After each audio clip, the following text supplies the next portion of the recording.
During the training in the forest, the sniffer dog refused to follow orders and circled restlessly around a specific spot on the ground. When the officer disregarded her superior's instructions and dug, she discovered something that made everyone hold their breath. Ever since Amelia was a little girl, she had adored exploring the forest behind her grandparents' country home.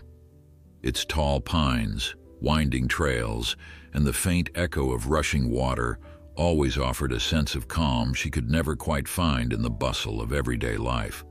Now, as an adult, she still felt drawn to those same thick woods whenever she visited the property, especially this particular weekend when she brought along her energetic golden retriever, Scout. They had no idea that their usual walk among the silent trees would lead to a discovery no one in the family could ever forget. It all started on a brisk Saturday morning. The sun was bright but offered little warmth, so Amelia bundled herself in a lightweight jacket and fastened Scout's collar before heading out the back door. Leaves crunched beneath their feet as they entered the forest's shadowy expanse.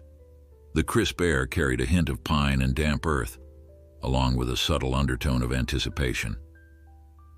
Amelia had brought her camera in case she stumbled upon any interesting wildlife, but she wasn't prepared for the startling behavior Scout was about to show. Scout had always been a playful dog, more interested in chasing squirrels or picking up sticks than in serious tracking.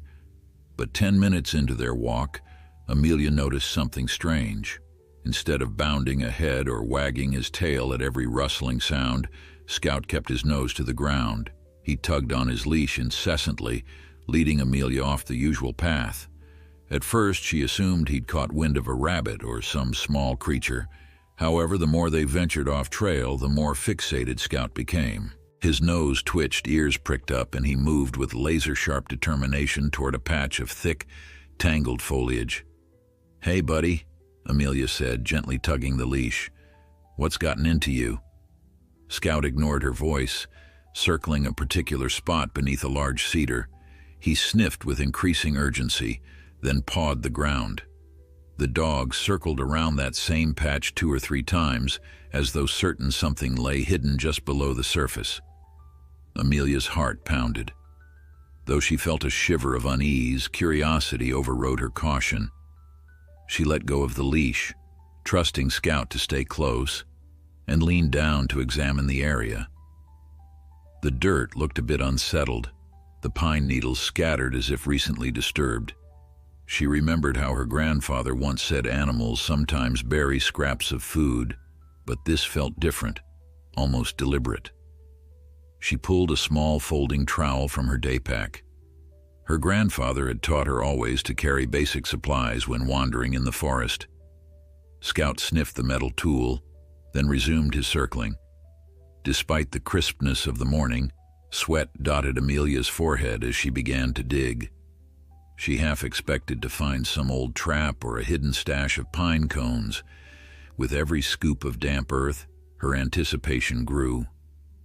Soon the hole was about half a foot deep, and that was when the tip of the trowel brushed against something solid. Her pulse quickened. Carefully, she cleared away more soil, revealing a small piece of cloth. It looked worn, like part of a tattered shirt. Amelia's hand trembled. She dug more quickly, half dreading the possibility of unearthing old bones or the remains of a hunted animal. Scout whimpered beside her, urging her on. Another few scoops of dirt, and a faint glint of metal peeked from under the cloth. Amelia's heart pounded like a drum in her ears. Something about this didn't feel random. She tugged gently at the cloth, which was wrapped around the metallic object. With a final firm pull, she freed it from the earth. A small, rusted box fell into her hands. The cloth parted, revealing more details: a tarnished lock, iron hinges, and bizarre markings scratched into the lid. Scout sniffed it once, then whined. Amelia wiped the box with her sleeve, adrenaline pulsing through her veins. No part of her wanted to open it alone, deep in the forest. She decided to carry it back to the cabin, show her grandparents, and figure out whether it was some family relic or a piece of local history best left undisturbed. On the return trip, the forest's usual tranquility felt charged with electricity. Branches creaked, and the wind's whistle seemed to echo with tension. Scout trotted close to Amelia's side, occasionally glancing back at the box in her arms, as though making sure it hadn't vanished. 1,000 questions swirled in Amelia's mind. Who had buried the box? Why there? And what exactly lay inside? She tried to focus on the rhythmic sound of her boots on the trail, hoping to quell the swirl of uncertainty. Each step back toward home intensified the strange sense that this forest, though familiar, held deeper secrets than she could have imagined. By the time they reached the clearing behind the house, her grandparents were waiting on the porch, each holding a mug of coffee. Edith and Gerald had raised Amelia since she was 10, after her mother passed away. Even now, years later, she leaned on their wisdom for guidance. Seeing their granddaughter's pale expression and the dirt caked around her knees, they both set down their mugs. Edith rose first, her concerned gaze traveling from Amelia's face to the small box clutched in her arms.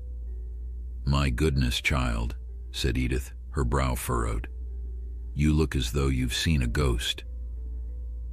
Gerald took a quick step forward, gently steadying Amelia. "What happened out there, lass?"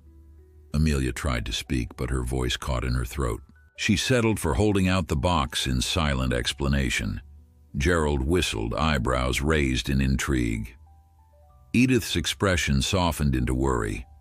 She opened the door wider, ushering them all inside. Scout shook off some stray dirt and padded in after them, his job apparently done for the moment. They placed the box on the wide wooden table near the fireplace, where sunlight filtered through the window, illuminating its tarnished exterior. Edith fetched a damp cloth and a small brush, while Gerald rummaged in a drawer for his reading glasses. For a moment the three stood quietly, examining the box's odd carvings. Time seemed to slow. "You say Scout led you right to this?" Gerald asked, adjusting his glasses. Amelia nodded. "He wouldn't stop sniffing that spot. He circled and pawed until I dug." "What do you suppose it is?" Edith's voice was hushed, like she was reluctant to break the spell that seemed to hang over the discovery. Gerald turned the box carefully, revealing the rusted lock. "Well," he said, "some folks used to bury valuables or keepsakes during tough times. Could be from any decade, really." Edith brushed away more dirt from the inscriptions. "I don't recognize these symbols." She paused, tracing them with a fingertip. "They look almost like runes, but I'm not certain." A current of excitement rippled through Amelia. "Should we open it?" she asked, feeling a strange mixture of eagerness and dread. She remembered that jolt of apprehension when she'd first glimpsed the cloth under the soil. Now, with her grandparents at her side, the fear dulled, replaced by determination to uncover whatever secret was hidden away. But the lock was stubbornly rusted shut, refusing to budge, even when Gerald tried prying it with a flathead screwdriver. Every attempt to loosen it only made the hinges groan ominously. Finally, Edith proposed they set it aside, let the metal soak in some penetrating oil, and see if the lock would yield after a while. Reluctantly, Amelia agreed. She felt an almost childlike impatience, wanting answers immediately. As they prepared to carry the box to Gerald's workshop out back, the phone in the kitchen rang, a jarring sound that made Scout bark. Edith went to answer it, leaving Amelia to cradle the box while Gerald fetched the oil. Before the older man could return, Edith called out from the next room. The urgency in her voice drew Amelia's attention right away. "It's for you," Edith said. "Someone named Peter Aldridge? He says it's about a local historical group." Amelia stepped into the kitchen, the box still pressed against her torso. She carefully laid it on a countertop, braced the phone to her ear, and tried to steady her thoughts. Peter Aldridge, she recalled, was an old classmate, now affiliated with a local preservation society. She didn't remember giving him the family's landline number. Her pulse quickened. "Peter?" she said, swallowing the dryness in her throat. "How did you know to call here?" "Amelia," he replied, voice crackling slightly. "I heard you were up at your grandparents'. There's something you need to see about an old legend, some property records. Are you by any chance near the woods?" Amelia froze, throwing a quick glance at the box on the counter. "Why do you ask?" she managed, eyes flickering to Scout, who was still glued to her side. "There's a story about a sealed metal container that was once rumored to belong to a traveling mystic," Peter said. "It disappeared decades ago. Some folks think it never existed, but I just found references to runic marks and a small casket in the local historical archives. It might sound crazy, but I had this hunch to call you. You're the only person I know who still explores those woods. Thought maybe you'd stumbled on something." Her heart hammered. "Peter, we found a box. It has weird carvings, a rusted lock, everything you're describing. Scout helped us dig it up." A pause on the line, and Amelia could sense his shock. "You're serious? I need to come by. If it's the same artifact from the legend, there could be... well, the rumors suggest it's far more than a simple keepsake." Amelia swallowed hard. "You better come soon," she said. "We're trying to open it." She hung up and stared at the phone, mind racing. The idea of this box being linked to an ancient legend felt both thrilling and terrifying. The pit of her stomach churned. She walked back into the living room where Gerald was already applying oil to the lock. Scout sprawled on the rug, occasionally raising his head as though making sure nobody moved that curious object without him. The entire house hummed with restless energy. "We might have a serious piece of local history on our hands," she announced, explaining Peter's call. Edith covered her mouth, eyes wide with excitement. Gerald nodded gravely. He too had heard fragments of wild tales about traveling mystics, curses, and buried relics rumored to lie in these very woods. In hushed voices, they agreed to wait for Peter before forcing the lock. Despite her eagerness, Amelia felt relieved someone else would be present just in case. Outside, the daylight began to wane, the sky transitioning from pale blue to the beginnings of twilight. Long shadows stretched across the yard, as though the forest itself was leaning closer to see what might unfold. Scout shifted his focus to the windows, ears twitching. Every sound and subtle movement seemed magnified, as though nature sensed something stirring that went beyond an ordinary weekend in the countryside. Even as her heart fluttered with anticipation, Amelia couldn't help but feel the heavy weight of mystery bearing down upon them.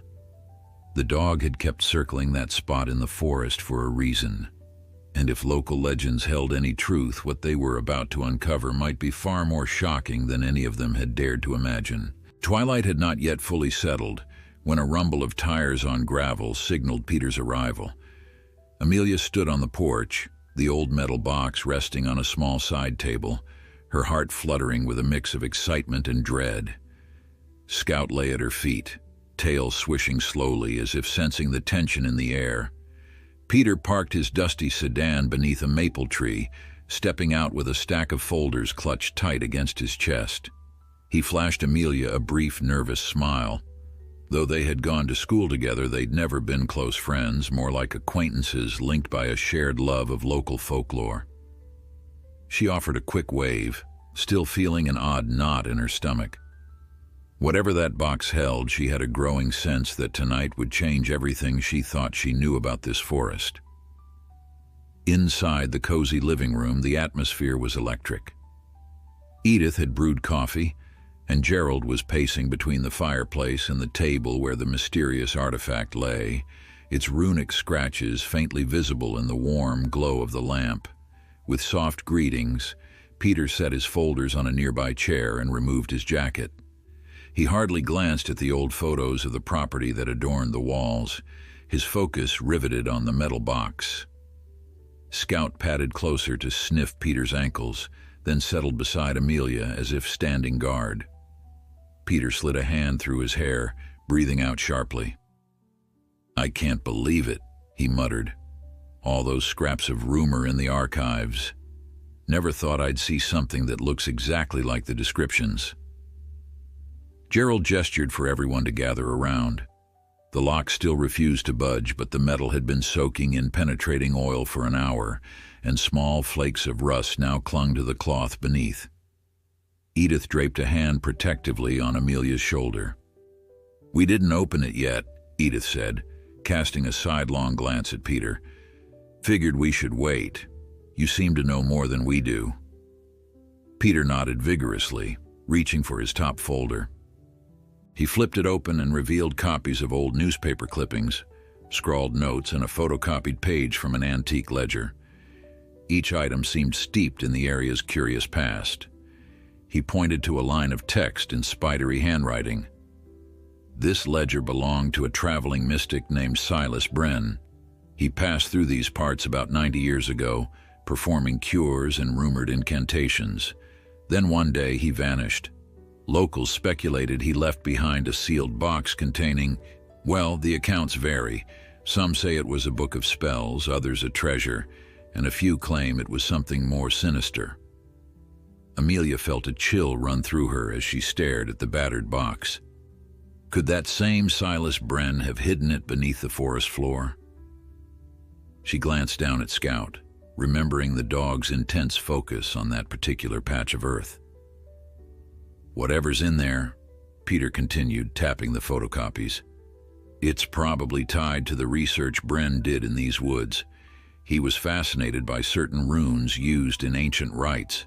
They're said to open pathways or ward off evil, depending on the context."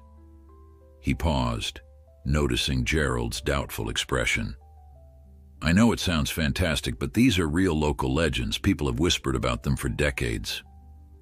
After a weighty silence, Gerald cleared his throat. "Fantastic or not, I want to see it opened." Edith shot him a worried look, but he gently squeezed her hand. "We've come this far. We can't let fear stop us now." Amelia thought of her own moment of hesitation in the forest. Despite her misgivings, she couldn't deny her curiosity. A small voice in the back of her mind cautioned about potential risks, but she tried to brush it aside. Peter rummaged through his folder and produced a slender metal pick and a small hammer. "I might be able to coax that lock loose," he said, meeting Amelia's gaze. "If you're sure you want to do this." Scout let out a soft whine, edging closer as though aware that what lay inside might carry deeper significance than any of them could guess. The corners of Amelia's mouth tightened, but she nodded. "Yes, let's open it."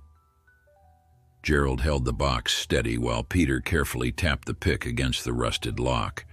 With each gentle blow, bits of corrosion flaked away. The entire room seemed to hold its breath. Edith gripped Amelia's arm, and even Gerald looked tense, though he tried to hide it behind a mask of determined calm. The lock gave a sudden metallic snap, and everyone jumped. Peter froze, then shot them a triumphant look. "It's loose." For a moment, no one moved. Finally, with trembling fingers, Amelia reached out and lifted the lid. The hinges groaned, and a puff of stale air escaped, carrying a faint scent of earth and something else, something sharp and almost metallic. Gerald held a flashlight.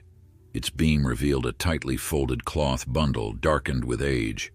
No gold coins, no shining jewels, just a simple ancient cloth. The disappointment was palpable, though mingled with fresh uncertainty. "Careful," Peter said, handing Amelia latex gloves from his folder. "We don't know how fragile it is."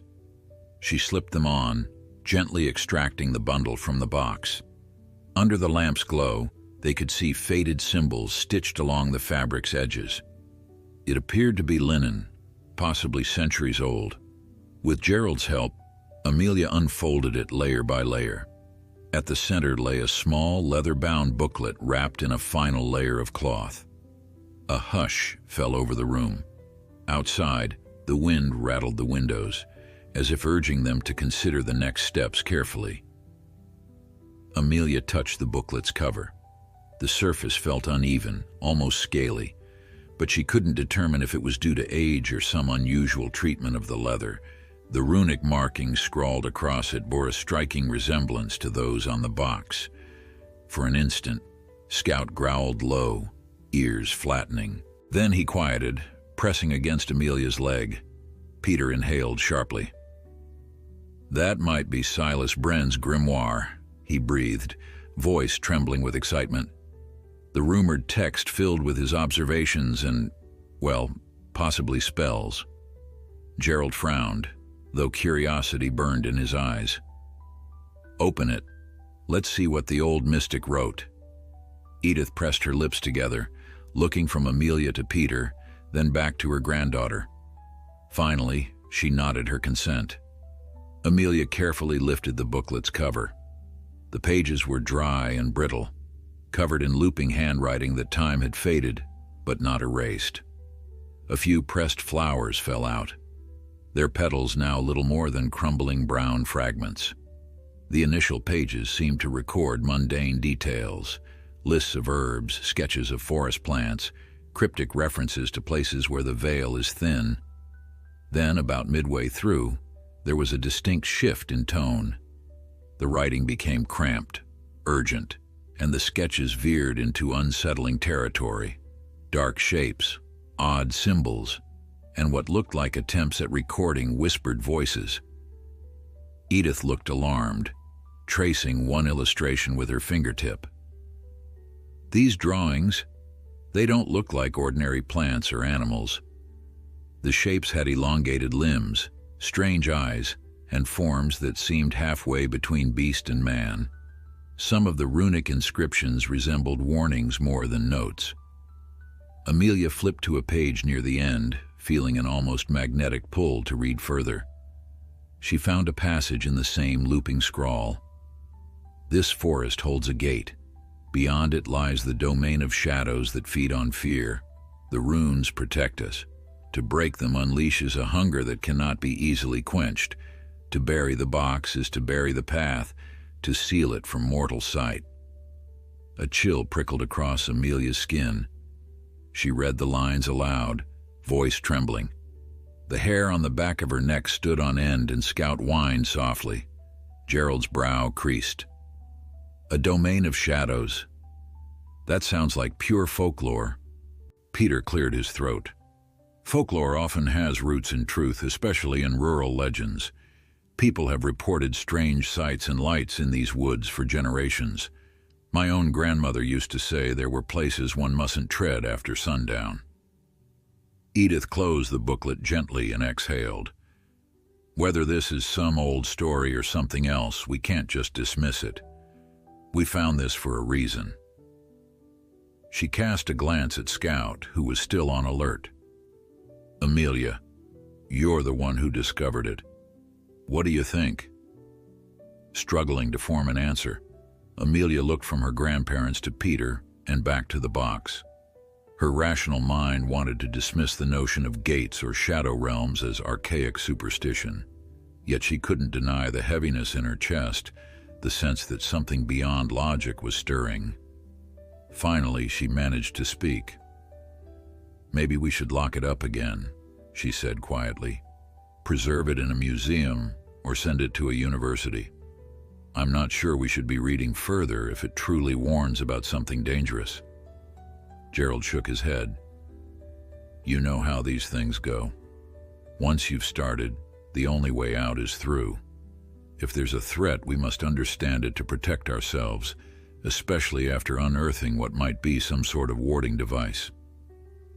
Peter began snapping pictures of the booklet's pages with his phone, murmuring about scanning them for deeper analysis.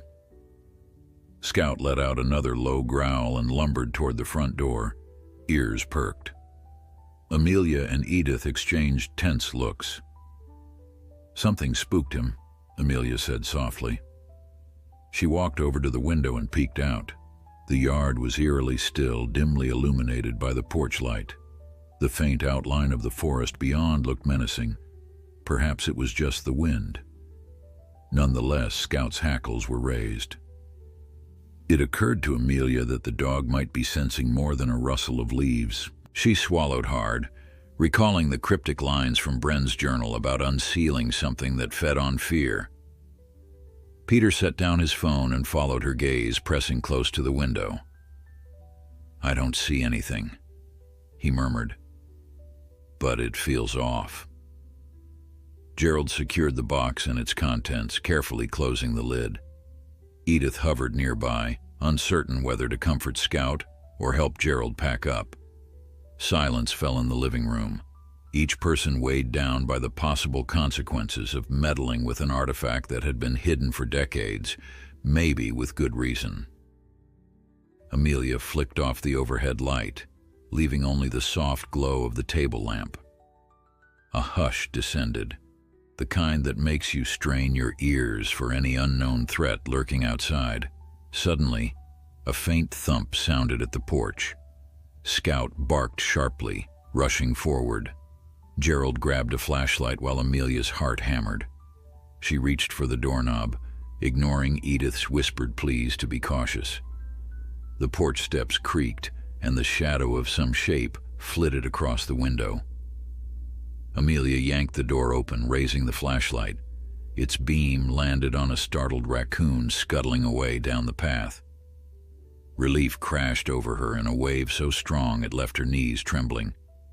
She turned to reassure the others, who stood in the doorway behind her, breath held. But the relief was short-lived. Even though the immediate scare was just a raccoon, the tension in the air did not dissipate. The memory of those cryptic drawings still pulsed at the back of Amelia's mind. Scout sniffed the porch, apparently unconvinced there was no larger threat. No one dared speak, as if voicing their collective dread would make it real. Finally, Edith gently placed a hand on Amelia's back, guiding her inside. "We'll figure this out," she whispered. "We have to." Amelia nodded, stepping across the threshold, feeling each hair on her arm standing on end. In the living room, Gerald continued to stow the box for safekeeping.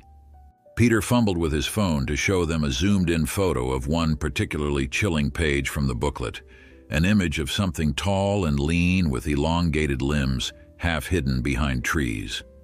Beneath it, Silas Bren had scrawled a single word: Sentinel. Peter's voice shook as he explained how, according to legend, a sentinel lurked at the perimeter of any gate, warding off intruders.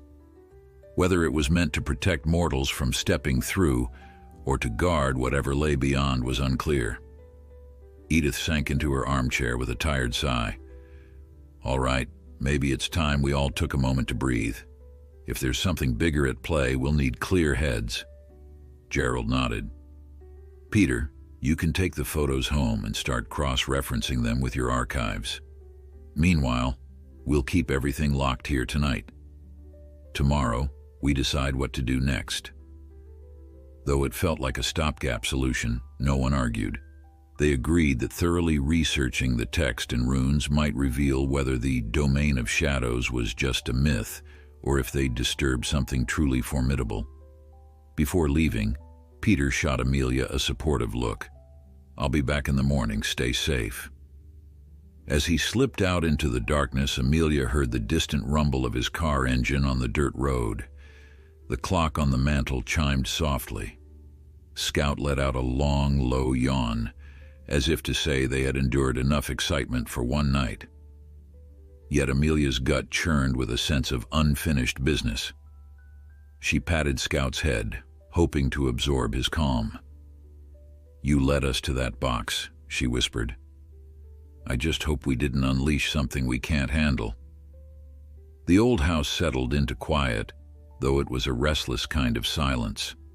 A single lamp remained on, illuminating the place where the box now sat locked. Despite the protective measures, Amelia couldn't shake the feeling that something intangible had already slipped free. And that, she feared, was only the beginning.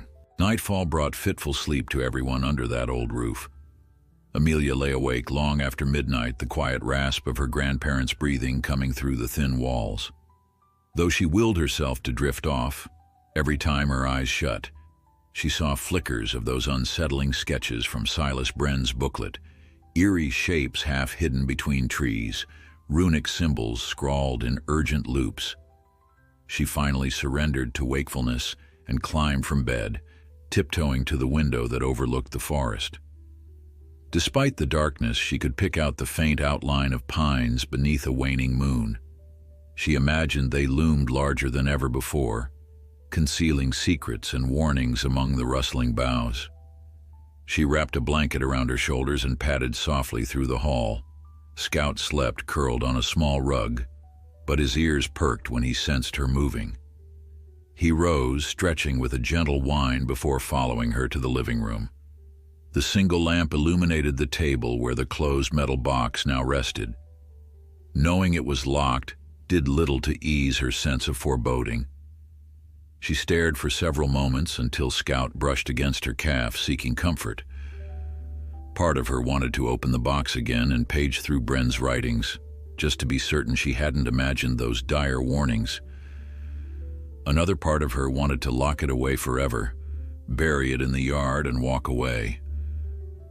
Eventually, she dropped onto the couch, letting her tired mind drift.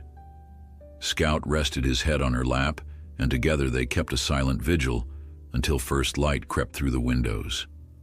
As dawn tinted the edges of the forest, Amelia rose and began making coffee, listening to the comforting sounds of her grandparents stirring.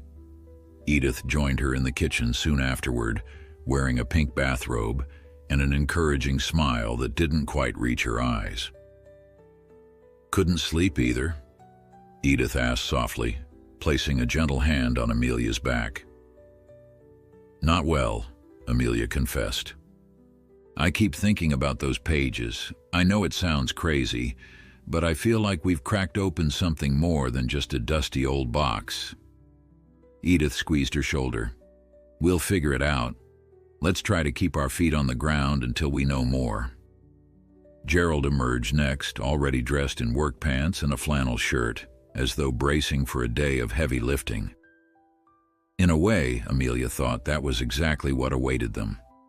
The burden of deciphering secrets possibly best left untouched. Over hot mugs of coffee, they agreed to wait for Peter and discuss how to proceed. The plan was to compare the partial translations from Silas Brenn's journal with whatever references Peter could pull from the local archives. It was nearly 9 when Peter finally drove up the gravel path, stepping out of his car with a laptop bag and a pinched expression. Amelia greeted him on the porch. Behind her, Scout sniffed at the air, tail low but wagging in polite acknowledgement. Peter offered a small wave. "I got your text," he said. "Did you sleep at all?" "Not much," she admitted, guiding him inside. "You?" Peter shrugged. "I dozed a few hours, spent the rest scanning the pictures I took of the manuscript. You won't believe some of the details I found in those runes. It might actually be referencing a real place in the forest, a clearing or crossing of some kind." They convened around the living room table, pushing aside the half-eaten breakfast of toast and jam to make room for Peter's laptop. He opened several files in quick succession, showing magnified images of the text. Each swirling rune and jagged symbol was accompanied by typed notes on possible meanings. Some words were guesswork based on archaic alphabets. Others matched known runic scripts, but with unusual variations. "Right here," Peter said, pointing to a phrase that reappeared multiple times, "is something I translated loosely as threshold of the devouring night. It's mentioned in conjunction with wards and guardians. The text implies that whoever wrote this considered the forest a boundary between our everyday world and a darker domain." Edith drew in a shaky breath. "That's consistent with the lines Amelia read, about burying the path so no one could enter." Gerald set his mug down, frowning. "So this Silas Brenn might have performed some kind of ritual out there, then hid the box to seal up whatever path he thought existed." "That's what it suggests," Peter confirmed. "And it's not the only time people have spoken of strange happenings around these woods." He opened another document, a series of historical anecdotes, some from local newspapers, others from diaries or letters. Words like vanishings, strange lights, unexplained tracks, and watchful figures peppered the text. Most of these stories are over a century old, but they point to the same region. The pattern never repeated after Bren disappeared until now. A chill pulsed through the room. Scout whined, inching closer to the table. Amelia lightly patted the dog's back. "You're saying that by unearthing Bren's box, we might have undone whatever seal he placed over this gate?" The question lingered, sending a ripple of apprehension through everyone. "I can't say for sure," Peter replied softly, "but the coincidences are stacking up." Gerald rose and walked to the window, gazing out at the band of forest. The morning light revealed gentle slopes and tall pines that looked anything but menacing. Still, the memory of the journal's dire words refused to fade. At last, he turned around. "If there truly is a location out there that acts like a gateway, we need to find it. Waiting around, hoping nothing happens, is too risky. Suppose there's an actual threat." He paused, glancing at Amelia. "You've grown up exploring those woods. Any clearings or old sites come to mind where something unusual might be found?" Amelia thought back to the countless rambles she'd taken beneath those trees. She recalled stumbling on a small circle of standing stones once, half buried in moss, but she'd never paid them much heed. "There's a place," she said slowly, trying to picture it. "Kind of a rocky nook. Moss covers most of it, so it's easy to miss. It's near a stream, about a mile in. I always thought it was just an old boundary marker, but now, maybe it's more significant." Peter's eyes lit up. That might match a reference in Bren's notes about an overgrown ring of stones by a water source. We should check it out. While they spoke, Edith refilled their coffees, biting her lip in worry. "All of us? Should we call the authorities if there's a potential hazard?" Gerald shook his head. "The authorities wouldn't know what to make of this. Without proof of any concrete danger, they'll likely dismiss it as nonsense. It's best we handle it quietly, at least until we understand what's going on." He glanced toward Scout. "And I have a feeling we'll need that dog's instincts if we're searching for something hidden." It was decided.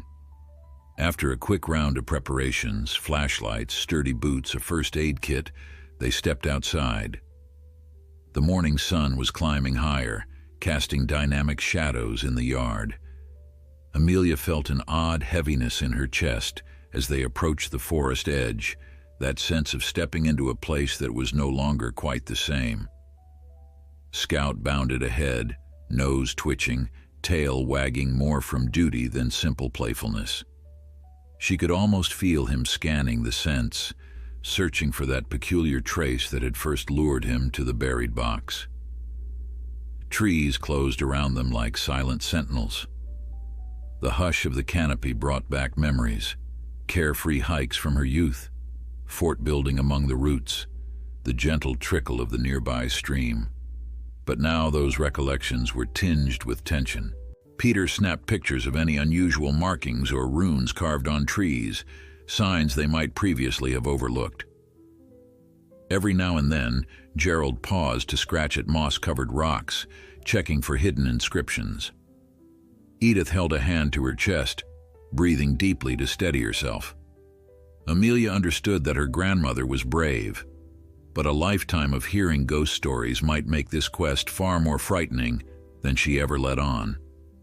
After half an hour of steady walking, the group reached the stream. Its water glinted in the sun, winding between stones and fallen logs. Amelia recognized the area from memory and motioned to a slope where lush ferns grew over a tumble of rocks. "It's up this way," she said. Scout seemed to sense their goal, picking his path quickly over the uneven ground. Sure enough, tucked behind an outcropping, stood a faint circle of upright stones, covered in thick moss that made them blend with the forest floor. Peter hurried forward, kneeling to clear debris. Gerald helped, prying away vines. What emerged left them all momentarily breathless. Each stone bore carved symbols so worn by time they barely stood out. Yet in a few spots, partial runes looked startlingly similar to those on the old box. Edith clasped Amelia's hand. "This place feels heavy," she whispered. Even the birds seemed to have gone silent. Peter took a photograph, then spoke in a shaky voice. "This must be it, the ring. The question is what it means. Are these wards, or do they outline a threshold?"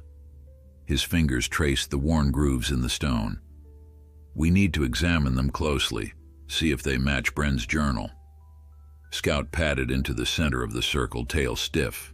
He sniffed around, then let out an uneasy bark, ears flattened. "He doesn't like it," Amelia murmured, stepping near her dog.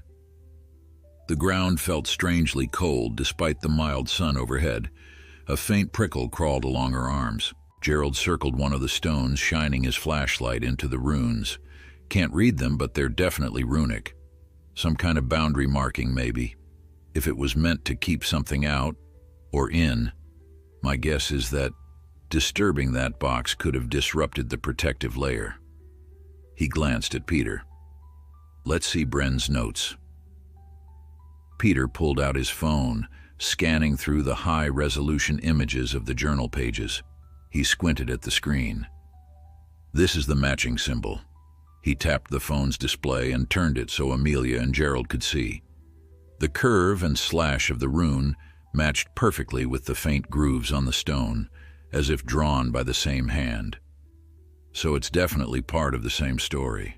According to his text, these shapes bind the crossing and must remain sealed. A knot of alarm twisted in Amelia's gut. It was one thing to read about a shadowy domain locked away by runic wards. It was another to stand inside a mossy circle that might be the actual gate. She swallowed, recalling the line about a sentinel. She scanned the trees, half expecting to see some tall, distorted shape peering out from behind a trunk. The forest gave nothing away, only that watchful stillness. Edith's voice shook slightly when she spoke. "Is there a way to close it again? If we damage the seal by unearthing that box, we should fix it." Peter shook his head slowly. "Bren's text suggests the wards work through the synergy of the box and these stones. The box was the final key to keep the crossing inert. Now that it's separated or discovered, the door might be partially open.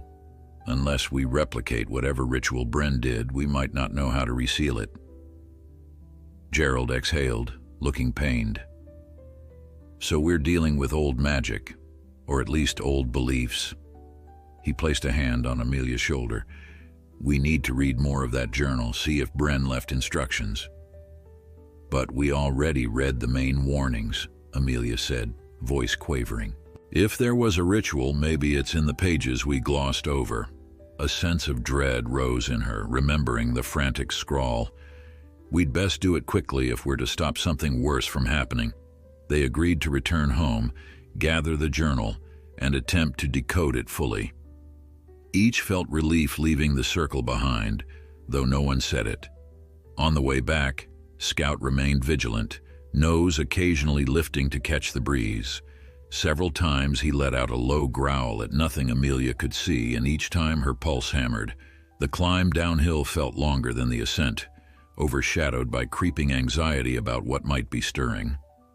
By the time the house came into view, all four felt mentally exhausted, burdened by questions to which they had no certain answers. Edith hurried ahead to put on a fresh pot of coffee, while Gerald and Peter busied themselves clearing space on the dining table, spreading out the scans and notes. Amelia lingered a moment in the yard with Scout. The dog looked up, ears half folded as though to reassure her. She stroked his fur, drawing courage from his calm warmth. "We'll handle this," she whispered, trying to convince herself as much as him. Even so, the forest at her back seemed to breathe with a presence that refused to be denied. Inside the house, the atmosphere crackled with urgency. Gerald set a thick dictionary of runes on the table, inherited from some distant branch of the family, while Peter opened his laptop, pulling up each scanned page with dogged determination. Amelia hovered behind them, her gaze flicking anxiously from the screen to the physical pages they had managed to transcribe from Bren's booklet. She wondered how a man nearly a century gone could still wield such influence over their lives. It felt as if they'd stepped into a story long left untold, a cautionary tale about meddling with forces beyond comprehension. Scout, always watchful, lay at Amelia's feet, ears twitching at every scrape of a chair or shift of a page. The dog's loyalty provided an anchor in the storm of the unknown. Edith poured coffee into mismatched mugs, her eyes rimmed with fatigue. She'd never believed in superstitions wholeheartedly, yet the events of the last day unsettled her deeply, striking chords of old rural tales she once dismissed as tall stories. Pushing a mug toward Gerald, she gently reminded him to drink as though fueling him might sustain them all. The first few pages offered only straightforward references to herbs and geographic points in the forest, many of which they'd already deciphered. It was the latter half, the section filled with Bren's frantic notes, that demanded their focus. Over half the runes remained mysterious, but enough patterns emerged that Peter felt hopeful. Each time they matched a symbol to a known variant, he jotted the English approximation in the margin. Gradually, a rough translation of a pivotal paragraph began to form. In times of severe imbalance, when fear and darkness threaten to cross, the protective circle shall maintain the boundary. Yet if the object of sealing is removed, the gate may open. The sentinel holds watch but cannot fully bar passage unless the wards remain intact. A hush fell. Amelia exchanged a troubled glance with Edith.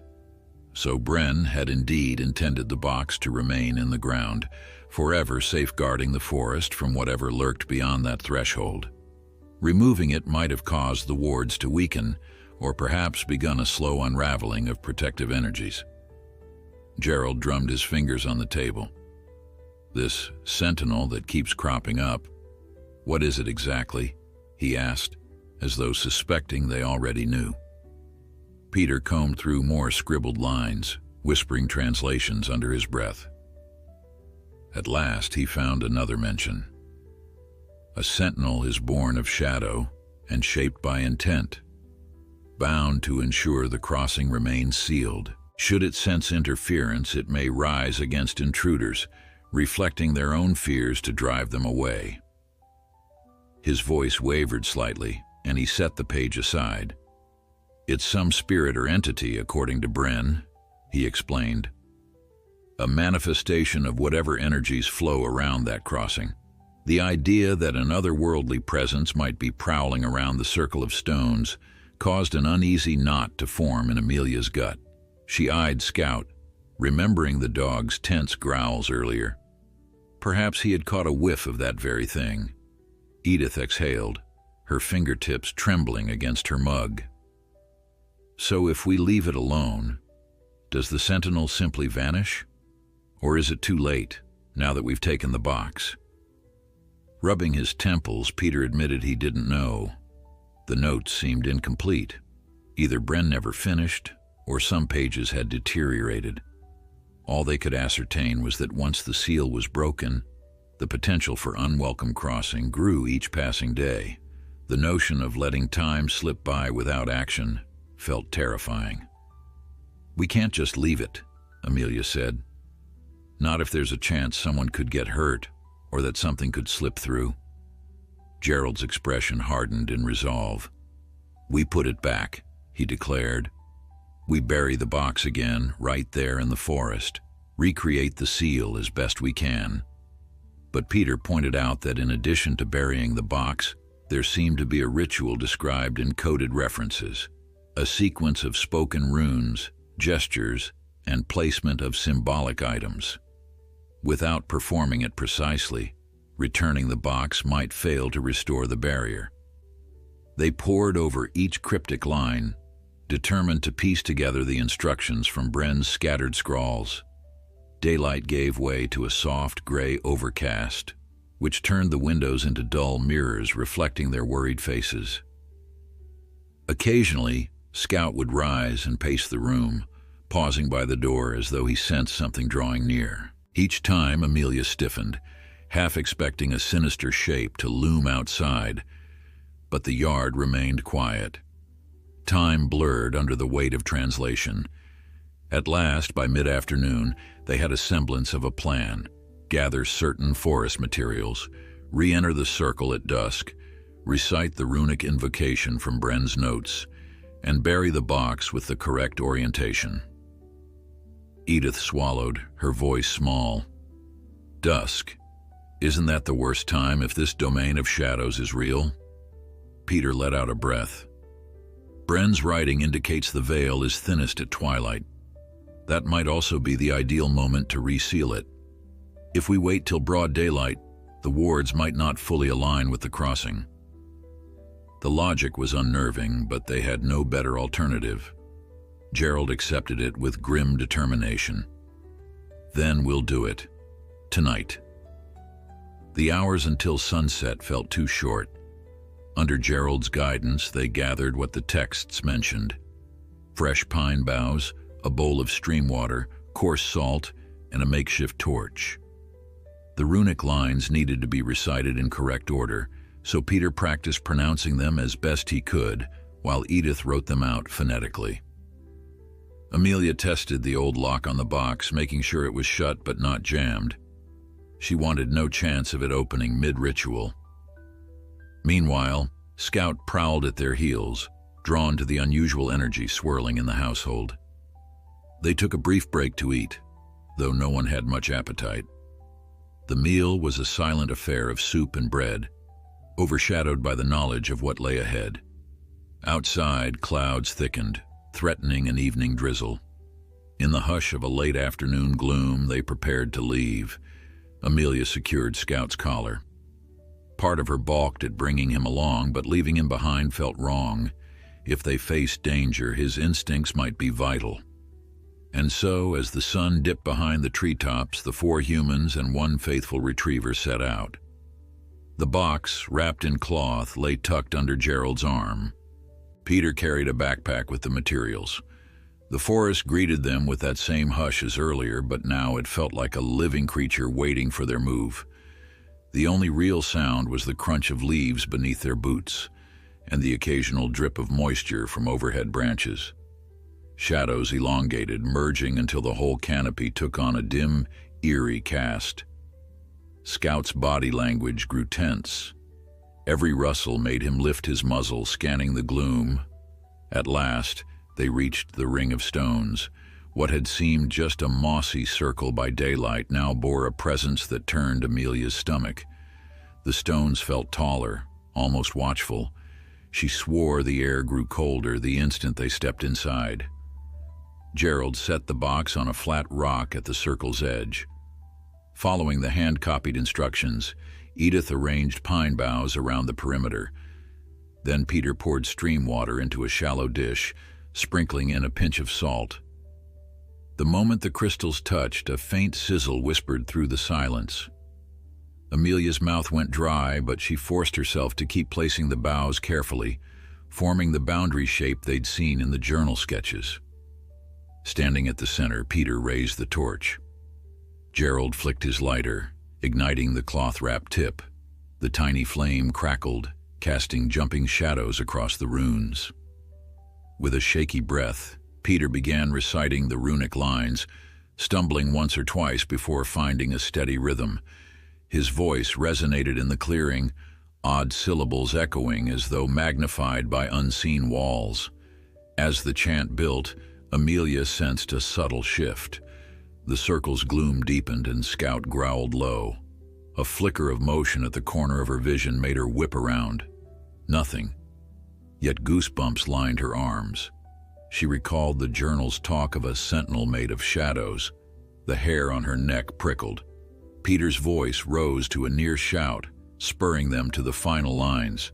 Gerald eased forward, placing the sealed box into a shallow hole Amelia had scraped with trembling hands. Edith stepped up, drizzling the salted water over it. For a split second, the flames on the torch seemed to gutter, as though something tried to snuff them out. She half expected an unseen figure to appear, tall and spindly, forming from the darkness, but the circle remained empty, yet filled with tension. Peter finished the incantation, voice hoarse. At his signal, Amelia and Gerald pushed earth over the box. The pine needles rustled as if buffeted by a sudden gust. Nothing else stirred. The hush that followed pressed down on them, deafening in its intensity.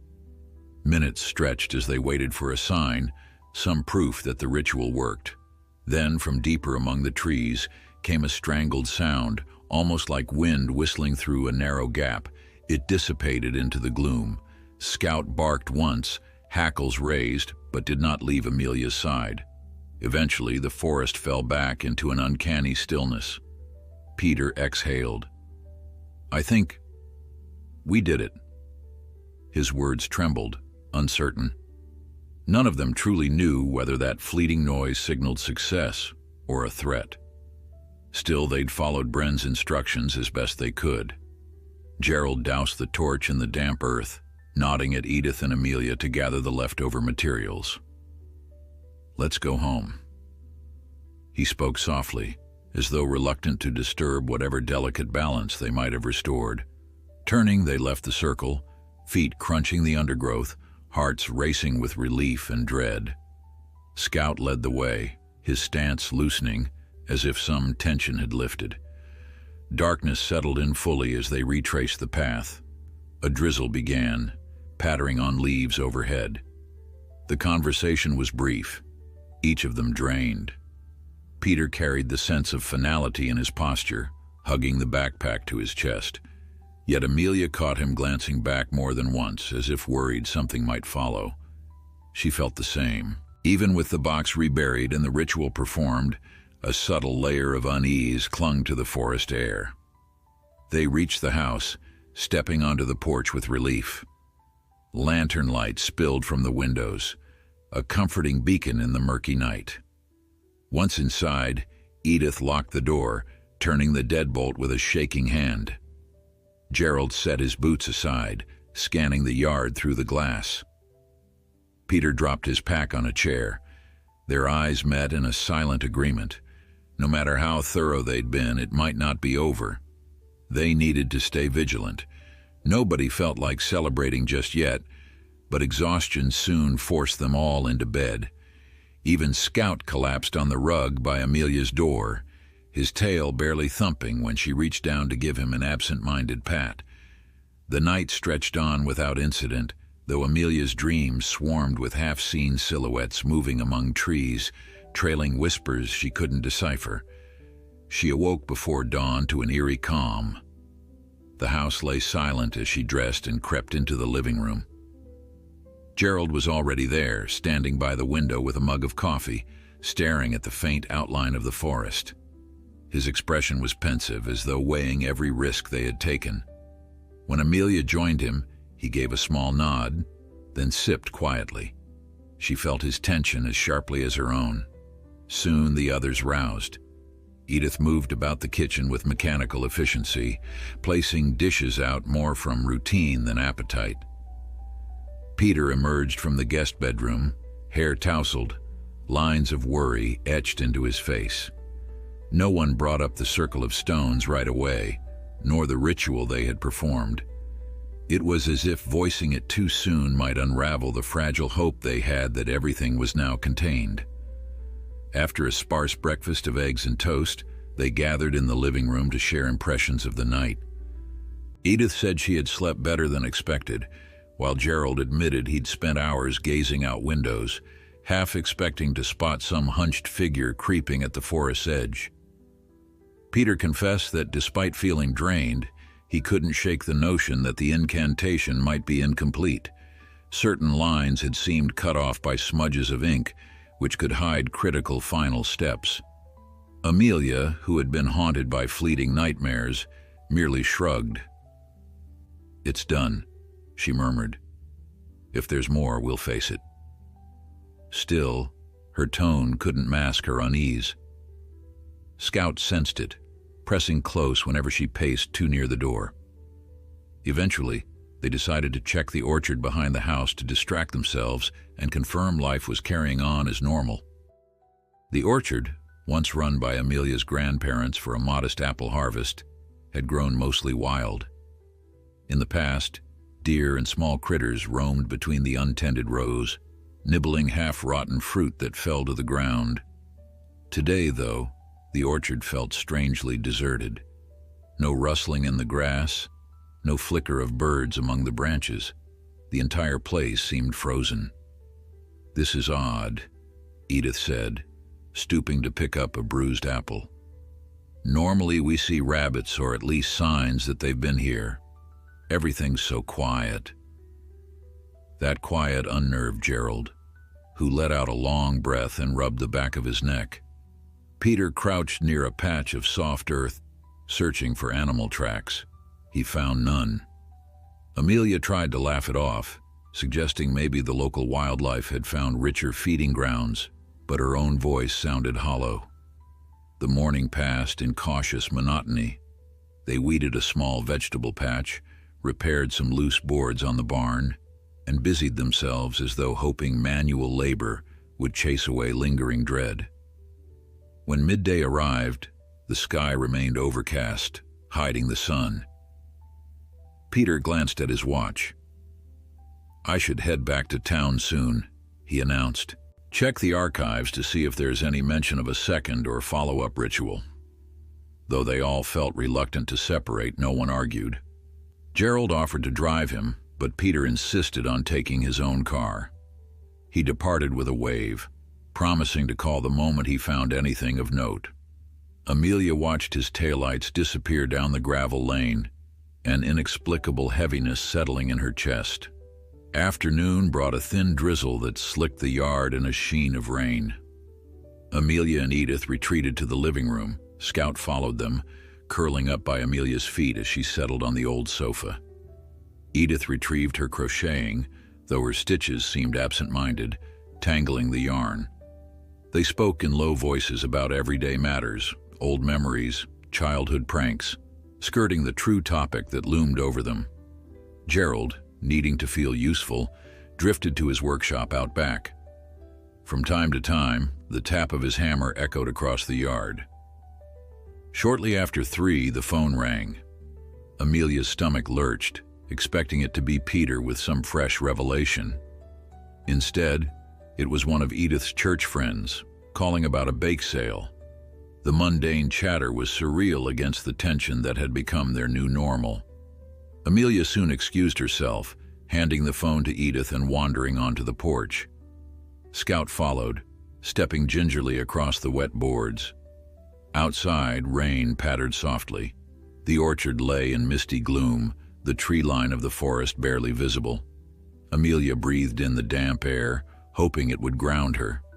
She ran a hand over Scout's head, recalling how vital he had been in finding the box. A pang of guilt flared. Maybe she shouldn't have dug it up.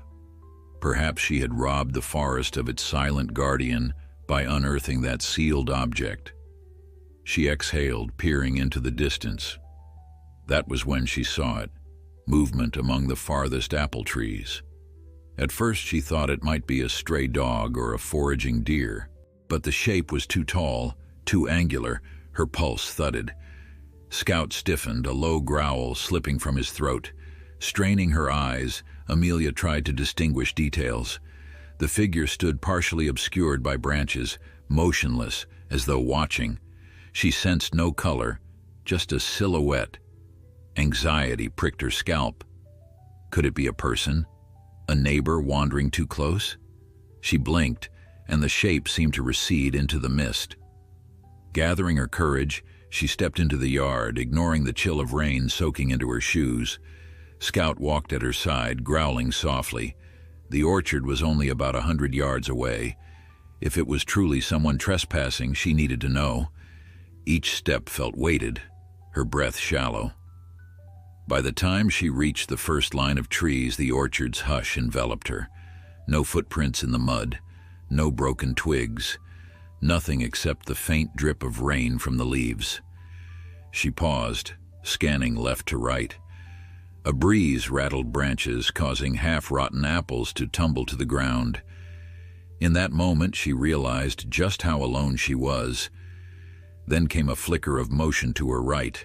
She whirled. Again, she glimpsed a tall figure amid the gloom, long-limbed, unnaturally thin, before it vanished behind a trunk. Scout's growl deepened. Heart hammering, Amelia took a hesitant step forward, calling out. No reply.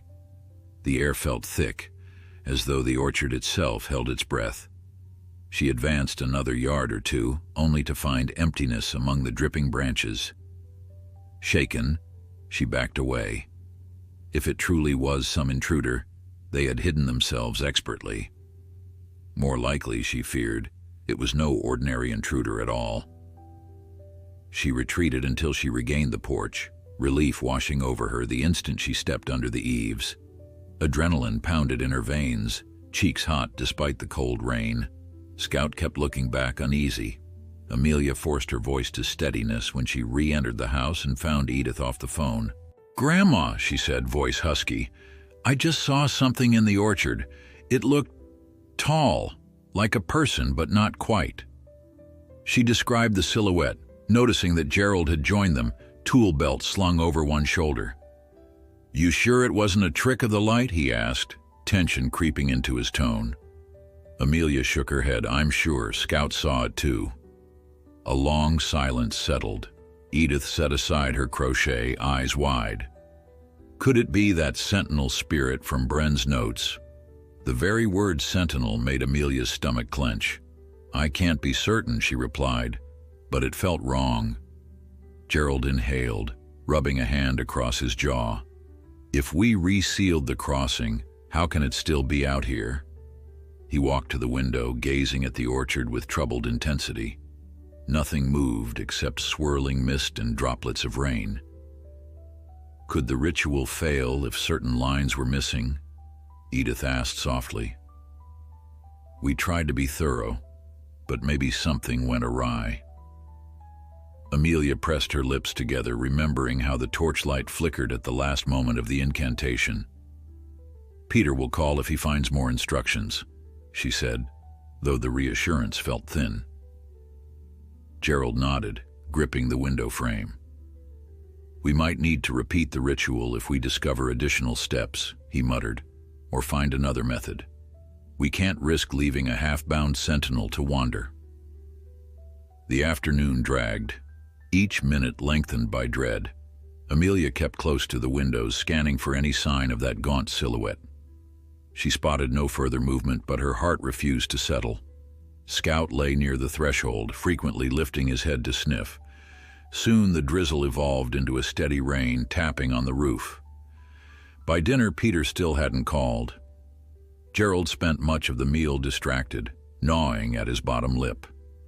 Edith picked at her food, appetite lost. Amelia managed a few bites, stomach twisting. Night fell with a heavier downpour. Lightning flickered on the horizon, thunder grumbling in the distance. The storm, it seemed, was building. Sighing, Amelia set aside her half-finished plate. "I can't just sit here," she murmured. "We should at least confirm the orchard's clear." Gerald didn't protest. Tension radiated from him as if he also needed action. So they donned rain gear and grabbed flashlights. Edith insisted on staying behind to answer Peter's call if he rang. Scout whined for inclusion, and Amelia felt safer bringing him. Outside, the wind whipped rain into their faces. Each step churned the sodden earth. The orchard, once docile, now looked warped by the storm's gloom. Flashlight beams danced across tree trunks. Darkness sprawled between them like an endless void.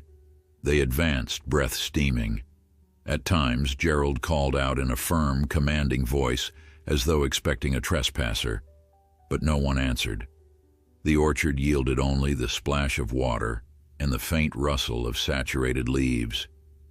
Amelia's pulse thundered. She inched closer to the spot where she had glimpsed the figure. Her flashlight revealed nothing but slick bark and scattered apples. She closed her eyes briefly, the strobe of distant lightning against her lids. Perhaps the sentinel, if that was what it was, had fled deeper into the forest. Or perhaps it could hide in plain sight, intangible and cunning. They finished scouring the orchard, eventually trudging back to the house. Lighting now played across the sky, cracks of thunder rattling windows. Inside, Edith met them in the foyer, her expression grim. "Peter just called," she said. "He's not done at the archives yet.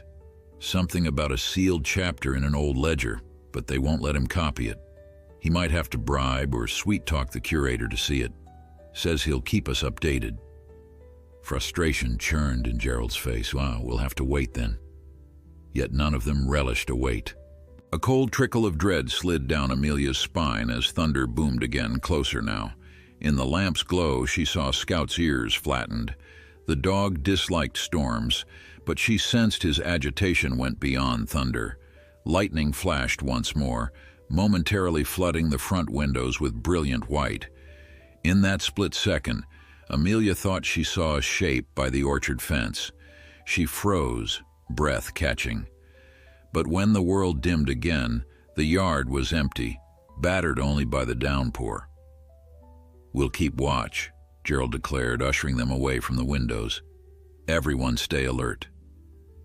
The storm raged through the night, wind and rain assaulting the old house. Despite the sealed crossing, something felt askew, as though the boundary had grown porous, letting flickers of a dark presence roam unrestrained. Huddled in the living room, the family waited for dawn, uncertain whether the next sunrise would bring them peace or confirm their worst fears. Morning arrived with a sullen gray light that seeped through every gap in the shutters. Amelia rose stiffly from the couch, where she dozed off after hours of restless vigil. The storm's fury had faded near dawn, leaving behind puddles that glistened across the yard. Edith and Gerald were already in the kitchen, prepping coffee with quiet tension. Scout stood by the window, nose pressed to the glass as though searching for that phantom shape. They all hoped to find some reassuring normalcy outside, yet none dared to voice it. Their greatest fear was that they'd awakened something unstoppable. Peter had not yet returned from the archives, so the three of them sat at the table mentally revisiting each step they'd taken with the box and the ritual.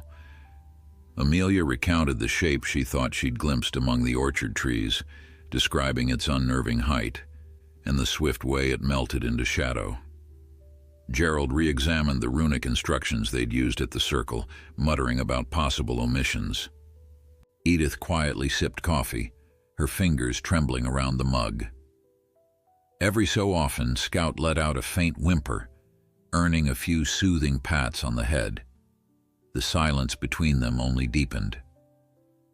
At last, Gerald announced he would recheck the orchard for footprints or disturbed foliage. Amelia refused to let him go alone. Edith stayed near the phone in case Peter called. They grabbed a camera, gloves, and a renewed sense of caution, then stepped out into the humid post-storm air. The ground felt slick beneath their boots, a lone crow cawed in the distance, echoing their unease. They both prayed that whatever Amelia had glimpsed was just a trick of the stormy twilight. They navigated the orchard's dripping rows, scanning trunks for scratches. The scattered apples lay half-sunk in puddles, yet no footprints appeared. Amelia crouched where she'd seen that figure, pressing the mud but finding nothing. Even Gerald, typically level-headed, observed how unnaturally silent it felt. Only the drip of rain and a swirl of mist showed movement. Scout sniffed, tail low, as though searching for a trail gone cold. After several minutes, they admitted defeat. No evidence, just an uneasy quiet clinging to every branch. In resigned silence, they trudged back, stepping over soggy grass. The storm clouds still hovered, threatening more rain by dusk. Amelia kept glancing back, half convinced she'd see a tall shape trailing them. Each time, only the orchard's twisted branches swayed in the wind. Upon reaching the porch, they found Edith waiting, eyes anxious. She shook her head. No word from Peter. Their fruitless search offered no relief. They could only guess whether the menace had vanished or lingered beyond view. Time dragged into late afternoon. Gerald tinkered with small repairs for distraction. Edith folded laundry repeatedly, a nervous habit.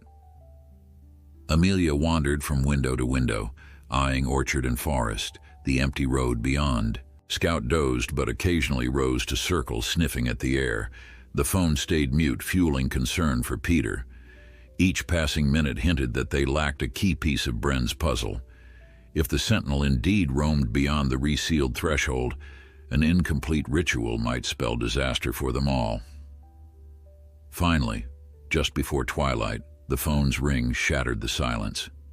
Edith lunged to answer, relief flooding her face when she recognized Peter's voice. Moments later, she held the receiver out so everyone could listen.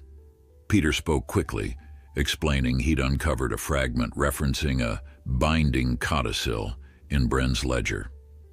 It described a final measure to confirm the Sentinel's retreat. A second reading of the runes at dawn using a different arrangement of items. Before they could ask more, static crackled. Peter's voice dipped, then the line went dead. Only the faint hum remained, leaving them stunned and uneasy. Edith jiggled the receiver, calling Peter's name, but static held. They tried phoning back and met only a busy tone. Amelia's heart hammered with both hope and dread. If Peter had crucial details, they needed him now. Gerald cursed under his breath, slamming a fist on the table. Scout barked, startled by the tension. Outside, twilight spread across the sky, thick with looming clouds. With no further contact, they could only guess the steps for dawn's ritual, praying Peter would arrive in time. They gathered in the living room, lights low as the storm pressed closer. Thunder rumbled in the distance, and the wind rattled the window panes. Edith lit a few candles, hoping their glow might offer comfort. Gerald paced, scanning the runic text for any clue about a dawn recitation. Amelia kept glancing at Scout, who sat near the door as if sensing an arrival or an intruder. Every flicker of lightning revealed the orchard's silhouette, creating illusions of shifting shapes. With a final crack of thunder overhead, the rain began anew, pounding the roof in a relentless cascade. Hours dragged by without word from Peter. Each thunderclap set Scout to barking, while Edith anxiously smoothed her skirt and Gerald gripped the old runic dictionary. Amelia fought a rising sense of panic. Was Peter stranded by a fallen tree or worse, confronted by the very sentinel they sought to banish? At last, close to midnight, they glimpsed headlights on the road. Relief flared until the lights flickered and went out. Outside, an engine sputtered. Gerald yanked the door open, braving the downpour. Through the sheets of rain, Amelia saw a motionless car at the gate. A single silhouette stood near it. Lightning flashed, illuminating that figure's unnaturally long limbs against the torrent of rain. Amelia's heart nearly stopped. Gerald stood frozen on the threshold, blinking rain out of his eyes as lightning flickered again. The figure by the gate was impossibly tall, its limbs angular, almost jutting at wrong angles against the sheets of water. Amelia gasped, stepping forward despite the fear clutching her chest. Scout growled, poised on tense legs behind her. For a heart-stopping second, the shape stood there motionless. Then headlights sputtered to life once more, illuminating what lay beyond the towering form. She glimpsed Peter crouched behind his open car door, drenched from head to toe. He appeared to be fumbling for something, maybe a flashlight. The eerie silhouette loomed between him and the house, almost as though it were blocking Peter's path. Gerald raised his voice over the roar of the storm. "Peter, run!" Amelia could see her friend hesitate, glancing between the menacing figure and the safety of the porch. Then he lurched upward, slamming his car door. With a burst of desperate energy, he dashed toward the house. In that same instant, the silhouette twitched. Lightning arced across the sky, painting the orchard in a blazing white glare. Amelia's breath caught. The figure's shape rippled as though made of living shadow, then it surged forward, impossibly fast. Gerald shouted something lost in the thunder's crash. Peter stumbled in the mud, fear plain on his face. Behind Amelia, Edith screamed, her voice lost beneath the storm's fury. Scout launched off the porch, wet fur bristling as he bounded into the yard. "Scout, no!" Amelia cried, but the dog sprinted straight toward the intruder. The shadowy form shifted mid-stride, changing direction to meet this new threat. Gerald, ignoring the risk, charged off the porch as well, frantically waving a flashlight. Amelia followed, heart in her throat. The entire yard dissolved into chaos, rain hammering down, thunder shaking the ground, lightning searing her vision every few seconds. Peter managed to scramble past the figure, reaching Gerald just as Scout collided with that looming shape. The dog leaped, jaws snapping in a furious bark, but an unseen force slammed him aside. Amelia let out a strangled cry, watching Scout tumble across the slick grass. The sentinel, if that's what it truly was, towered at least 7 feet tall, built of something darker than night. Another burst of lightning revealed its outline, a suggestion of limbs too elongated to be fully human. Its head was featureless, except for 2 faint slashes, where eyes might have been. Gerald swung his flashlight beam directly onto it, and for an instant, Amelia saw the creature recoil from the light. That gave Scout time to regain his footing. Snarling, he lunged again, aiming to distract. Through the torrential downpour, Amelia realized they had only moments to act before the creature overwhelmed them. She slid in the mud, heart hammering, scanning for something, anything that might help. Then she remembered the leftover runic script taped to the inside pocket of her jacket. A fragment from Bren's notes referencing how reciting certain lines could repel or at least weaken the sentinel. It was a gamble, but what else could they do?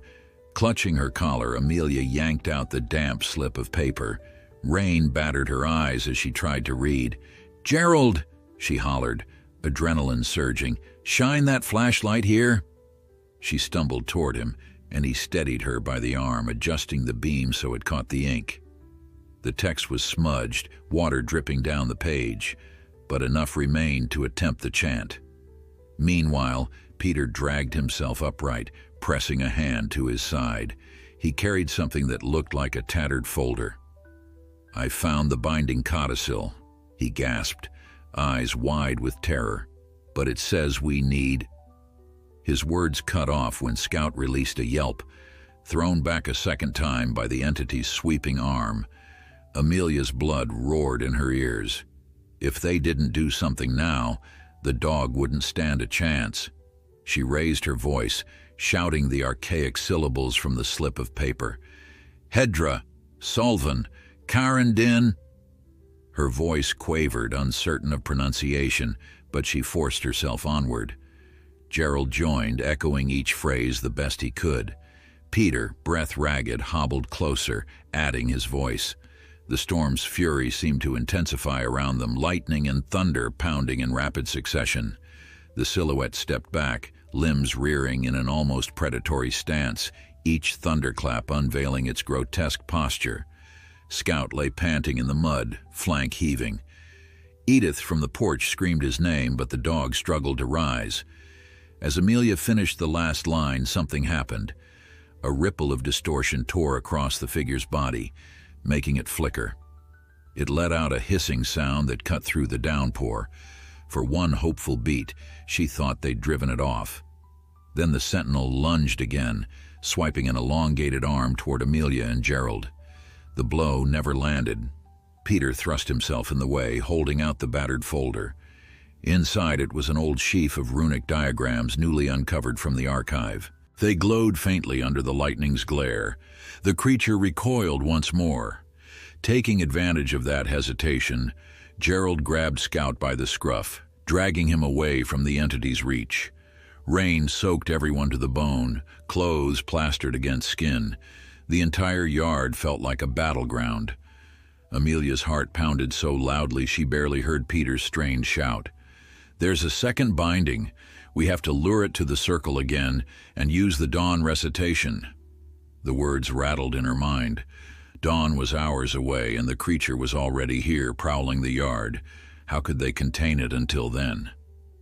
Peter waved the glowing runic pages in front of him, advancing carefully.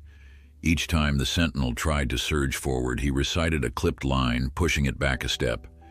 Gerald, cradling a limping Scout, guided Amelia to retreat toward the porch. Edith stood there, tears in her eyes, beckoning them urgently inside. Yet the sentinel hovered inches from Peter, as if deciding whether to strike him down or retreat into the orchard. It gave another raspy hiss, then abruptly wheeled away, bounding off in that unnaturally fluid gait across the yard and over the fence. Peter nearly collapsed, droplets flying from his hair as he sank to his knees. Amelia sprinted out to steady him, shoulders heaving with relief. "It's gone?" she gasped. He nodded weakly, though they both doubted the creature was truly banished. With the immediate threat past, everyone hurried inside. Scout had to be supported by Gerald and Amelia, his hind leg trembling. Edith hovered around them, rummaging for towels, a blanket, whatever comfort she could provide. The thunderstorm kept raging, rattling the windows. Peter, slumping into an armchair, shook with cold and shock, water dripping onto the floor. He clutched that folder as if it were a lifeline. All Amelia could think was how close they had come to disaster. She dried Scout first, gently probing for injury. Though the dog winced, it seemed more bruising than broken bones. Edith fetched warm broth, her motherly instincts kicking in. Gerald replaced the bulbs in 2 flickering lamps and set them to shine bright, as if more light might ward off lingering shadows.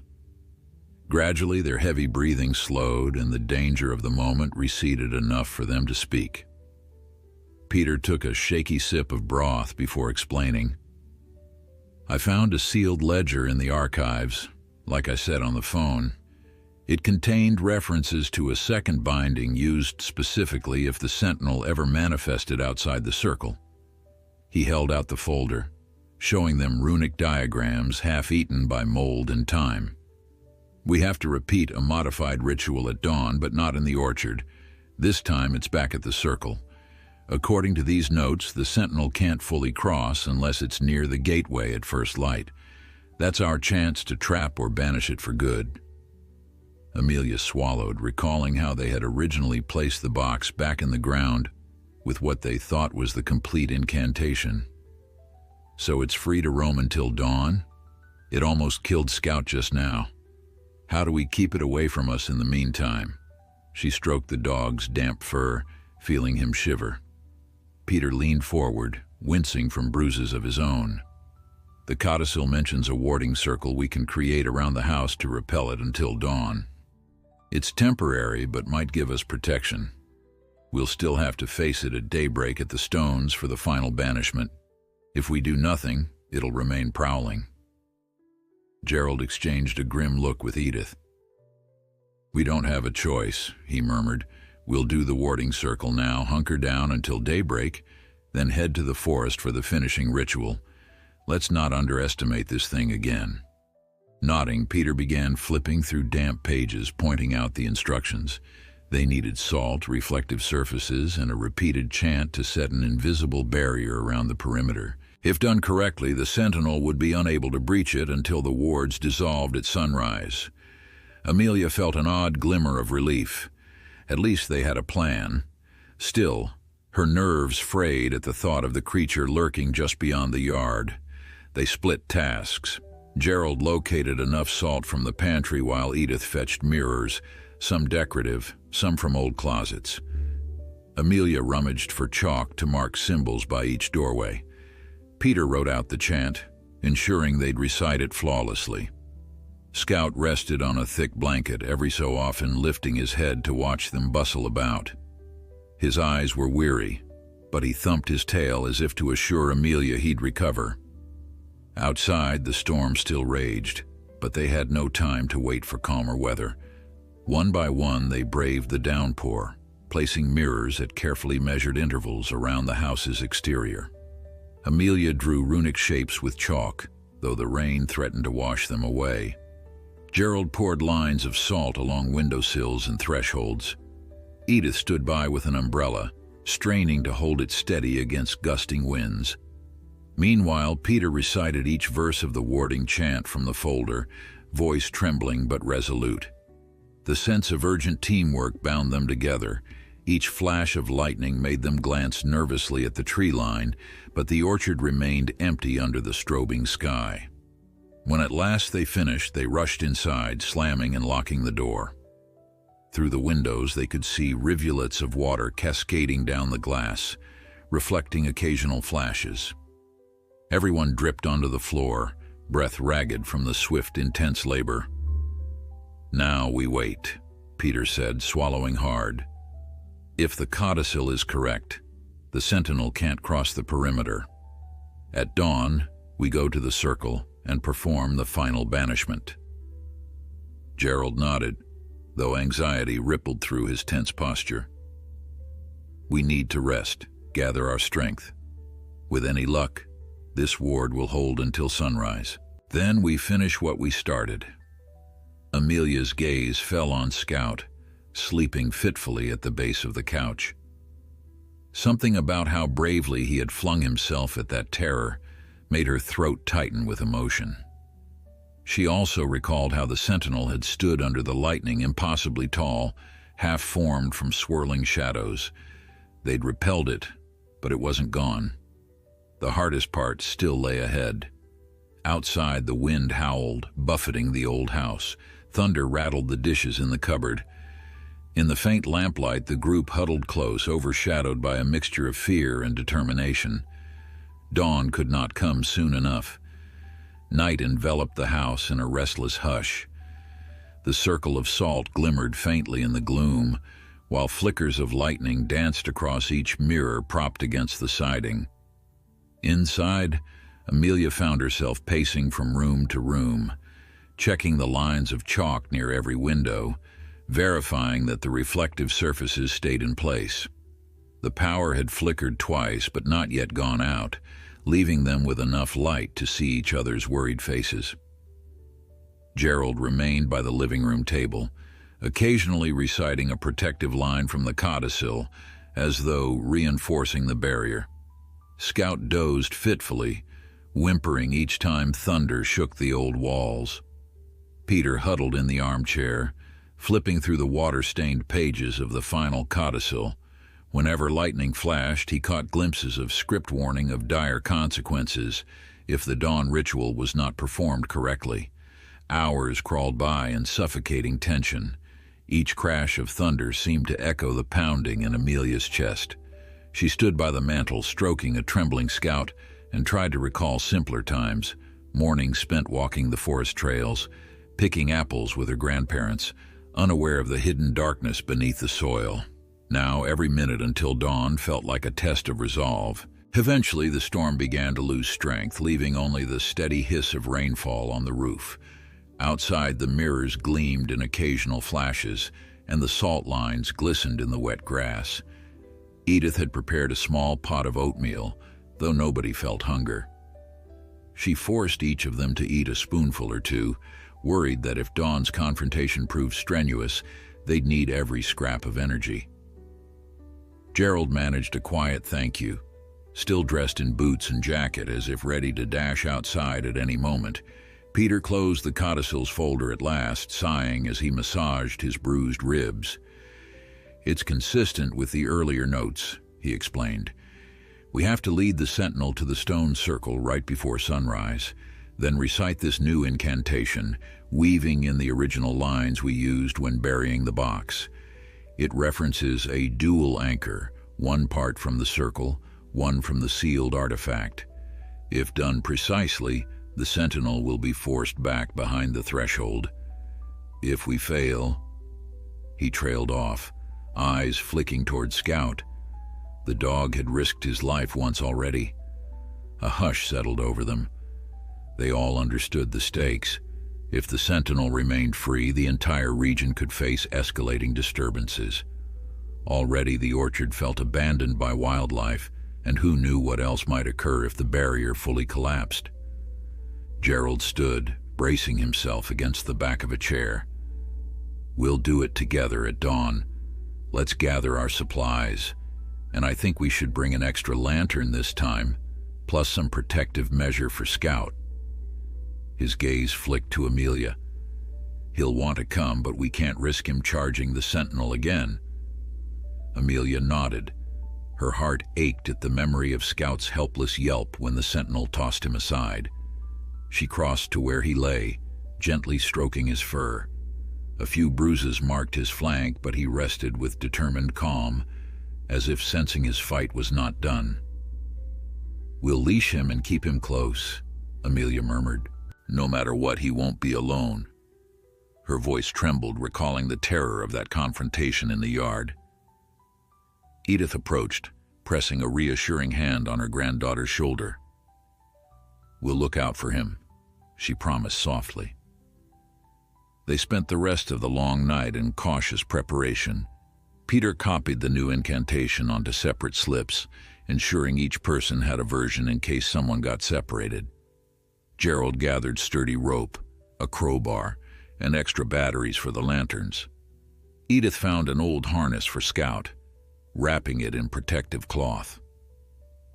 Amelia rummaged through a closet for blankets, suspecting the circle would be cold at dawn. Each item felt like a token of resolve. By the time they double-checked everything, the clock read past 3, only a few hours left until their fateful departure. Outside, the storm clouds parted just enough to reveal a sliver of moon, casting pale light across the yard. Amelia peered through a window, half expecting to see that dark figure skulking beyond the orchard fence. Instead, she glimpsed only stillness, broken by the occasional flicker of a passing breeze. Did that mean the sentinel lurked elsewhere?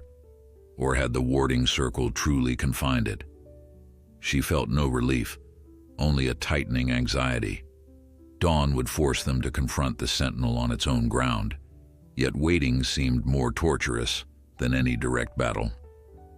Gerald dozed off for a short while, arms folded on the table, head bowed. Edith, hunched in an armchair, prayed under her breath, clinging to faith for a shield. Peter rubbed tired eyes, drumming his fingers on the codicil. Amelia found no rest, pacing the hall, checking the time every few minutes. Her mind buzzed with adrenaline, replaying the sentinel's fluid motions, the inhuman speed with which it had attacked. She knew nothing about fighting such an entity. They had only runes, ritual, and hope. Scout let out a soft sigh each time she passed, as though sensing her dread. Finally, a pale light began creeping into the sky. 4:30, 5 o'clock. Amelia watched the clock tick toward the crucial hour. Gerald roused himself, rubbing stiff shoulders. Peter methodically gathered the runic slips, handing each person their copy. Edith quietly prepared a thermos of coffee, as though facing any other early morning chore. Yet her trembling hands betrayed deeper fear. By 5:30, they stood at the door, packs and supplies slung over shoulders, hearts pounding. The rain had calmed to a drizzle, and the orchard lay in a somber hush. A glimmer of faint gold on the horizon signaled dawn's approach. They slipped outside, forming a tight knot as they crossed the yard. Scout walked gingerly beside Amelia, harness snug against his chest. A hush blanketed everything, as though the world held its breath for the final confrontation. The orchard revealed no signs of motion, but a sense of quiet menace clung to each dripping tree. Farther on, the path led into the darker corridor of pines, which towered overhead in silent vigil. Gerald lifted his lantern, casting watery light on the forest floor. Peter clutched the codicil. Edith exhaled sharply, bracing herself for what lay ahead. They reached the stream and followed it until the faint outline of the stone circle appeared, bathed in the dim glow of pre-dawn. The mossy pillars looked less imposing than before, yet each runic carving reminded them of the danger that lurked. Gerald and Peter took positions at opposite edges, setting lanterns and reciting the lines from Bren's text. Edith stood at the circle's center, sprinkling salt from a pouch. Amelia, gripping Scout's leash with white-knuckled resolve, kept watch for any sign of the sentinel. Only the distant drip of water on rocks accompanied them. A pale glimmer announced the sun's imminent rise, and with it came a sudden rustle at the far side of the clearing. Amelia's heart lurched as the sentinel appeared, emerging from the shadowed pines. It moved with a terrible grace, each step silent on the damp earth. Scout let out a warning bark, hackles raised. As one, the family and Peter began the final chant, voices trembling but resolute. Light crept over the horizon, illuminating the sentinel's impossibly long limbs. For a heartbeat it hovered just beyond the stones as if testing some barrier. Then, with a sound like wind tearing through branches, it lunged for the circle's edge. Amelia held her breath, clutching Scout's leash. Everything hinged on whether their combined ritual could lock the creature away for good, or whether they had come too late. The dawn itself seemed to tremble, waiting. The moment the sentinel lunged toward the circle, the sun's first rays tipped over the horizon, scattering slender beams across the damp forest floor. A sharp intake of breath swept through the group as Gerald, Peter, Edith, and Amelia chanted the runic lines with renewed urgency. Scout barked in defiance, his posture rigid at Amelia's side, as if sensing that this was the final stand. The sentinel's form quivered when it hit the edge of the stone ring, meeting an invisible barrier that sparked with faint arcs of pale light. For a heartbeat it seemed caught between fury and hesitation, hissing in a voice that didn't belong to any mortal creature. Gerald, standing at one arc of the circle, raised his lantern. Its glow mingled with the dawn, illuminating the runes etched into the stones. Beside him, Peter cradled the precious codicil pages, eyes darting along the text for the final lines. The sentinel staggered back, limbs contorting in unnatural angles, but it didn't retreat fully. Instead, it prowled around the perimeter, searching for a gap. Edith's voice shook as she recited her part of the chant, trying to match the odd rhythm spelled out in Bren's scrawls. She clung to her slip of paper, teeth chattering, whether from the chill of dawn or from fear at the monstrous figure stalking just beyond her reach. Amelia inhaled, ignoring the hammering in her chest. She spoke her lines with as much steadiness as she could muster. Each syllable felt like a thread stitching their fragile reality back together. Dawn's light continued to brighten, a gradual wash of gold dispersing the murk. The sentinel, caught in that glow, appeared gaunt and sinewy, a patchwork of living darkness shaped into a towering outline. Its head twisted, empty eye slits fixed on the family who dared defy it. Every thunderous beat of Amelia's pulse reminded her of how close they were to chaos. Peter sensed the crescendo approaching. The text demanded the group converge on the center, melding their voices in unison for the final incantation. His heart pounded as he gestured for them to gather at the ring's midpoint. But the sentinel, as though aware of their plan, sprang toward Gerald's position, arms outstretched, stretching past the barrier by mere inches. Gerald scrambled back, brandishing the lantern. The light forced the creature to recoil with a shriek that echoed through the pines. Amelia and Edith hastened to Gerald's side, forming a protective wedge with Scout barking fervently between them. Just then, Peter shouted above the chaos, "Everyone, circle up and face inward." They tore their eyes from the sentinel, trusting the wards to hold it at bay while they formed a small circle themselves. The stones loomed around them, radiating an ancient pulsing energy that might have been real or their own trembling imaginations. Amelia slid an arm around Edith's waist, trying to steady her grandmother's shaking form.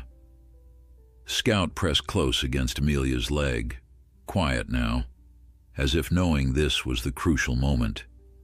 Gerald and Peter met across the gap, raising their voices as one.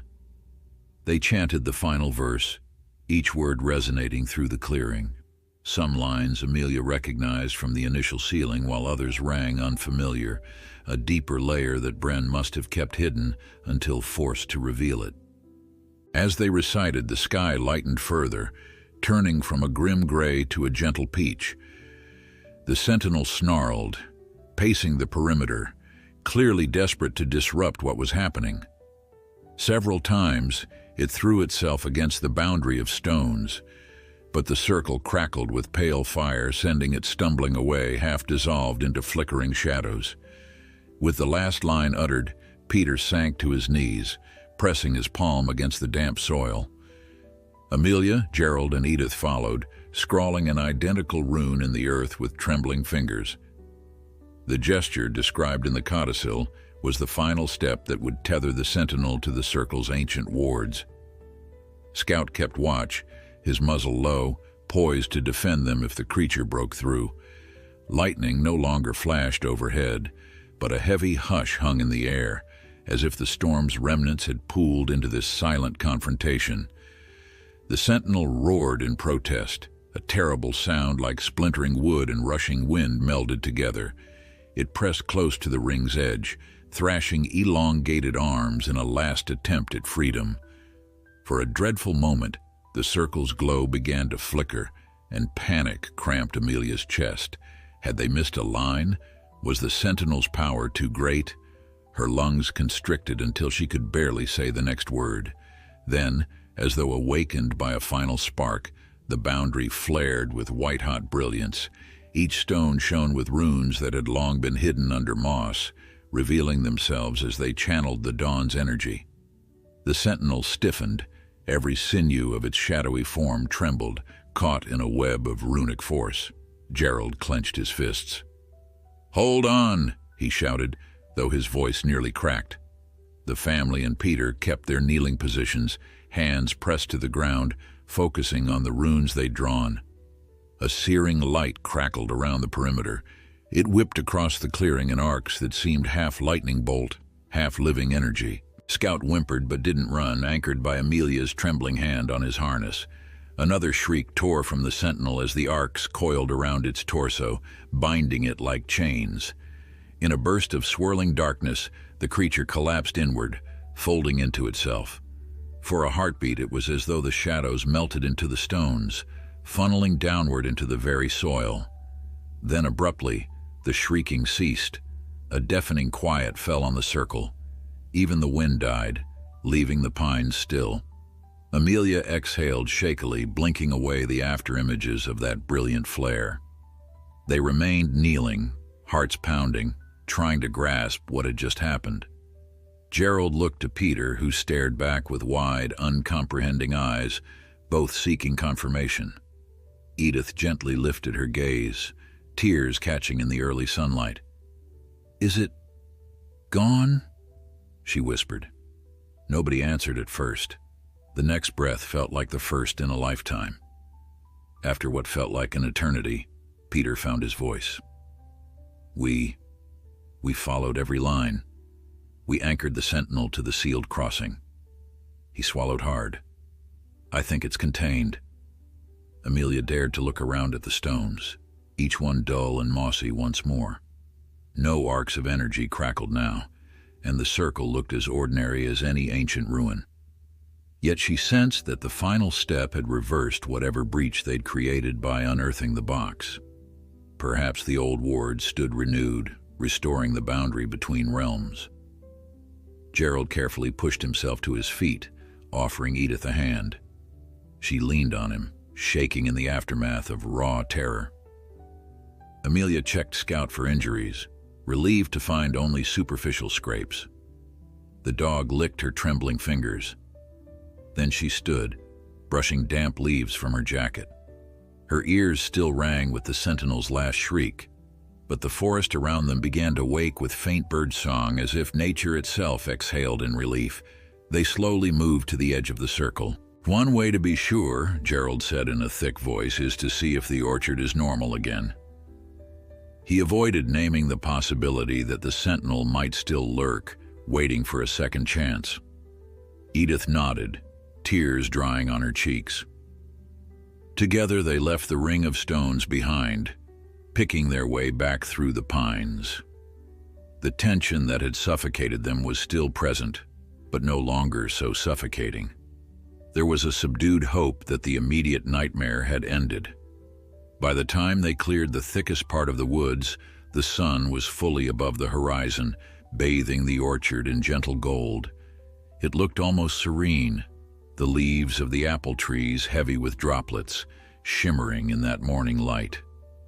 Amelia realized with a start that she heard rustling among the branches, small birds flitting about, a squirrel scampering along a trunk. The orchard breathed with life again, a stark contrast to the eerie silence that had hung there the previous day. Edith pressed a hand to her lips, her eyes shining. "It's different," she murmured. "I can feel it." Scout bounded ahead, nose twitching at the scent of wildlife that had seemingly returned. There, in the grass, Amelia glimpsed a few fresh prints, maybe deer or rabbit. She felt tears burn behind her eyes, relief coursing through every limb. Gerald set a steadying hand on her shoulder. "We did it," he said softly, voice filled with disbelief. "Or Bren's knowledge did it. Either way, that presence has been driven back." Peter's breath hitched and he leaned against a tree, exhausted from the ordeal. "The ledger said the Sentinel was the manifestation of the crossing's threat," he said. "With the box reburied and the final incantation done at dawn, we've restored the gate's seal. It should stay that way, assuming no one meddles with it again." His words hung as both triumph and warning. At the house, they found Edith's pot of oatmeal still on the kitchen table, now cold. Realizing how ravenous they were, they reheated it, adding a little milk and sugar. It tasted far better than any meal they'd had in the past days of fear. Scout devoured a portion of plain oats mixed with leftover scraps. Amelia ruffled his ears gratefully, gratitude surging for the dog who'd led her to discover the box and then fought so bravely at her side. He let out a soft woof, tail wagging gently. Outside the window, the orchard shimmered in the peaceful glow of a new day. No looming shadow marred the fence line. Once they ate, reality of the entire ordeal sank in. They had faced something from the stories of old, a manifestation of primal darkness, and survived. Edith shook her head in quiet amazement. "All these years I thought those old tales were nothing but folklore. Hard to believe how close we came to unleashing something truly dreadful." Gerald nodded, though his expression was more grim than jubilant. "We were lucky. We had just enough knowledge from Bren's notes and Peter's perseverance in the archives." Speaking of which, Peter rubbed his bruised ribs, wincing slightly. "My guess is the Historical Society might question why I was so insistent on accessing those sealed records, but I doubt I'll tell them everything. Some things are better kept out of official reports." His gaze flicked to Amelia. She understood that the truth could spark curiosity from others who might not approach the forest with caution. It was best that the crossing stay sealed and left alone. Gerald took off his jacket, draping it over a chair. "Maybe we can mark the path to the circle as private property, just to be safe," he suggested. Edith agreed wholeheartedly, wanting to ensure no adventurous hikers stumbled on that ring of stones. Amelia promised she would keep Scout leashed anytime they visited those woods. Even though the threat was banished, the memory of its power lingered. As they cleaned up, the relief gradually shifted toward a serene exhaustion. All of them, battered by fear and lack of sleep, felt the urge to rest at last. Scout yawned widely, curling on the worn rug in front of the fireplace. Peter excused himself to tidy up, then possibly head home for a long, dreamless nap.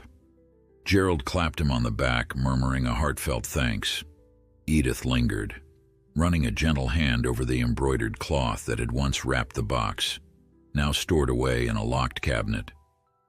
Her eyes were sad and thoughtful, as though mourning the quiet innocence that had left the household. Amelia decided to step out onto the porch alone, letting the day's warmth soak into her tired bones. The orchard no longer felt forbidding. She could hear faint chirps, see flashes of bird wings among the leaves. A wave of gratitude swelled in her. Yes, they had confronted unimaginable darkness, but they had come out stronger, bound by a shared purpose to guard the forest and each other. She inhaled deeply, feeling a shift in the air that signaled new beginnings. Memories of the sentinel's angular shape flickered at the edges of her mind, but they no longer held the same power to terrify. The crossing was sealed, the box back in the earth, the wards renewed by dawn's light. Perhaps Silas Brenn's legacy was not only one of warning, but also of courage. Proof that even shadows born of fear could be pushed back into the unknown. Amelia closed her eyes, letting her heartbeat slow to a gentle rhythm. If there was a lesson in all this, it was a reminder of nature's deep mysteries and the responsibility to respect them. She heard Gerald's footsteps behind her and turned to see him holding 2 mugs of tea. "Thought you might need this," he said. Amelia smiled gratefully, taking the mug and sipping the steaming liquid. The taste of chamomile and honey soothed her dry throat. They stood in comfortable silence, fatherly affection in Gerald's gaze. "We'll never look at those woods the same," he remarked, voice low. "But maybe that's not a bad thing." Amelia nodded, scanning the orchard. "We'll stay vigilant, we'll honor the boundary, and we'll make sure that box remains buried." Her eyes flicked to Scout, who ventured onto the porch and sat between them, resting his chin on Amelia's knee. She ran her fingers along his ears, recalling how he'd first sniffed that special spot, how he'd risked himself to protect them all. "We owe him everything." Gerald took another sip of tea, nodding in agreement. "Our best guard dog and the best friend we could have hoped for," he said. They stood together, letting dawn's sunlight caress the land that had nearly been consumed by shadow, grateful to see it shining with renewed life. Over the next few days, a delicate sense of equilibrium returned to the old property. Though the memories of that harrowing dawn still lingered, the orchard seemed to breathe freely once more, and the birds, squirrels, and deer gradually found their way back. Amelia felt the shift each time she strolled outside with Scout, noticing how his posture relaxed among the trees. Gerald busied himself with small tasks around the barn, while Edith resumed her gentle routines, humming snatches of old lullabies as she tidied rooms. Peter visited intermittently, bringing updates on the hush that now surrounded the local archives. Apparently no one else had come asking about Silas Brenn's hidden ledger or the cryptic runes. At night, Amelia still occasionally dreamed of the sentinel's angular limbs, but the nightmares faded, replaced by a calm assurance that they had done what was necessary. Little by little, their world returned to an everyday rhythm, yet an invisible boundary of caution remained. One warm afternoon, Amelia joined Peter on the back porch, where he had spread out a few last references from the archives. She sipped lemonade while he displayed a series of scanned documents on his laptop, each referencing local folklore about travelers passing through decades ago with rumored magical artifacts. Though the references were vague, they all hinted at variations of the same theme: an unknown power slumbering near the stream, kept at bay by wards or relics. Amelia couldn't help but wonder how many other families might have lived near such thresholds, never suspecting they were guardians of something so immense. Peter tapped one file, explaining that the Historical Society had quietly locked away much of Brenn's research, likely to prevent sensationalism. He paused, glancing out at the orchard. "It's better this way," he said softly. "Some stories need to remain half forgotten, if only to keep them safe from meddling." Over the course of that week, life at the farm settled into a pattern of gentle watchfulness. Gerald arranged for a discreet sign to be posted near the forest path, warning hikers to keep out of private land. Edith reorganized her attic, stumbling upon old journals that described simpler times, and she set them aside as a reminder that hope could endure through any storm. Amelia took Scout on shorter walks, always sticking close to the orchard or the meadow behind the barn, never venturing near the circle of stones. Yet each time she passed by the forest's edge, She felt a subtle twinge, like the trees were both warning and welcoming her. Peter, after finishing his research, finally removed the battered folder of codicils from his car, placing it in a locked chest in Gerald's workshop. None of them spoke of the sentinel outright, but they all remembered its towering shape in their dreams. The orchard itself seemed to hum with new life, as though nature wanted to reaffirm its dominion. Late one evening, Amelia decided to visit her grandparents' old photographs, which lined a narrow hallway near the bedrooms. She carried a small lantern, its glow throwing soft shadows on the walls. The pictures traced a tapestry of family history: weddings, harvest celebrations, summer picnics beneath the orchard's trees. One photo showed a young Gerald and Edith beaming beside a newly planted apple sapling. Another featured Amelia as a toddler, chasing a butterfly in sunlit grass.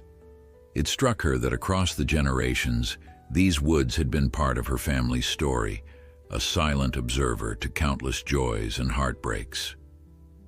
Now, a deeper secret had surfaced, forcing them to step into a role of protectors she never knew they possessed. Lowering the lantern, she paused at a small black and white snapshot at the end of the row. It depicted the farmhouse decades ago, the barn just built, and a lone figure near the forest edge. She leaned closer, noting how the figure's posture seemed oddly alert. Could it have been a passing traveler or maybe a distant ancestor? The answer remained unclear, but an inexplicable chill ran through her. Perhaps the family's tie to this land had always been more than it seemed, a subtle inheritance of watchfulness stretching back through time. Replacing the photograph, Amelia breathed deeply and returned to the living room, where Scout dozed at Edith's feet. Night pressed at the windows, but no longer did it feel threatening, merely a familiar presence balanced at last. The following morning, the day broke clear and bright, with shafts of sunlight painting the orchard in gold.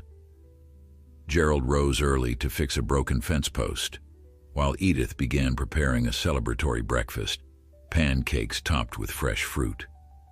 It was a small gesture of returning to normalcy, yet each bite tasted like relief.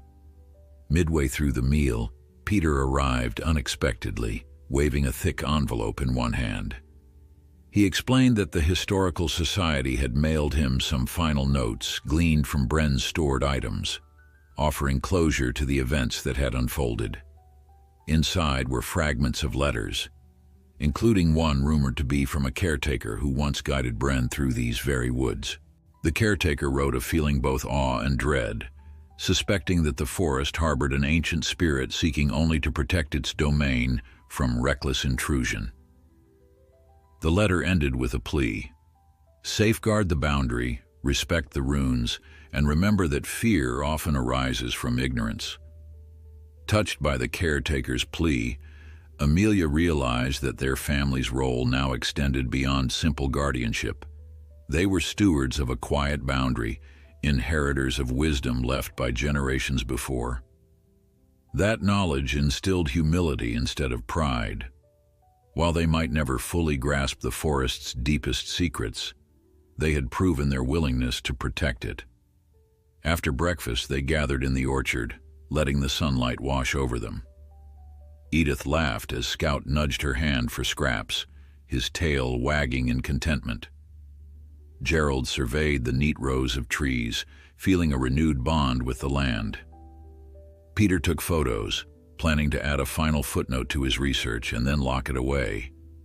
In that gentle morning air, they sensed that true peace had returned, sealed as firmly as the hidden box beneath the forest floor.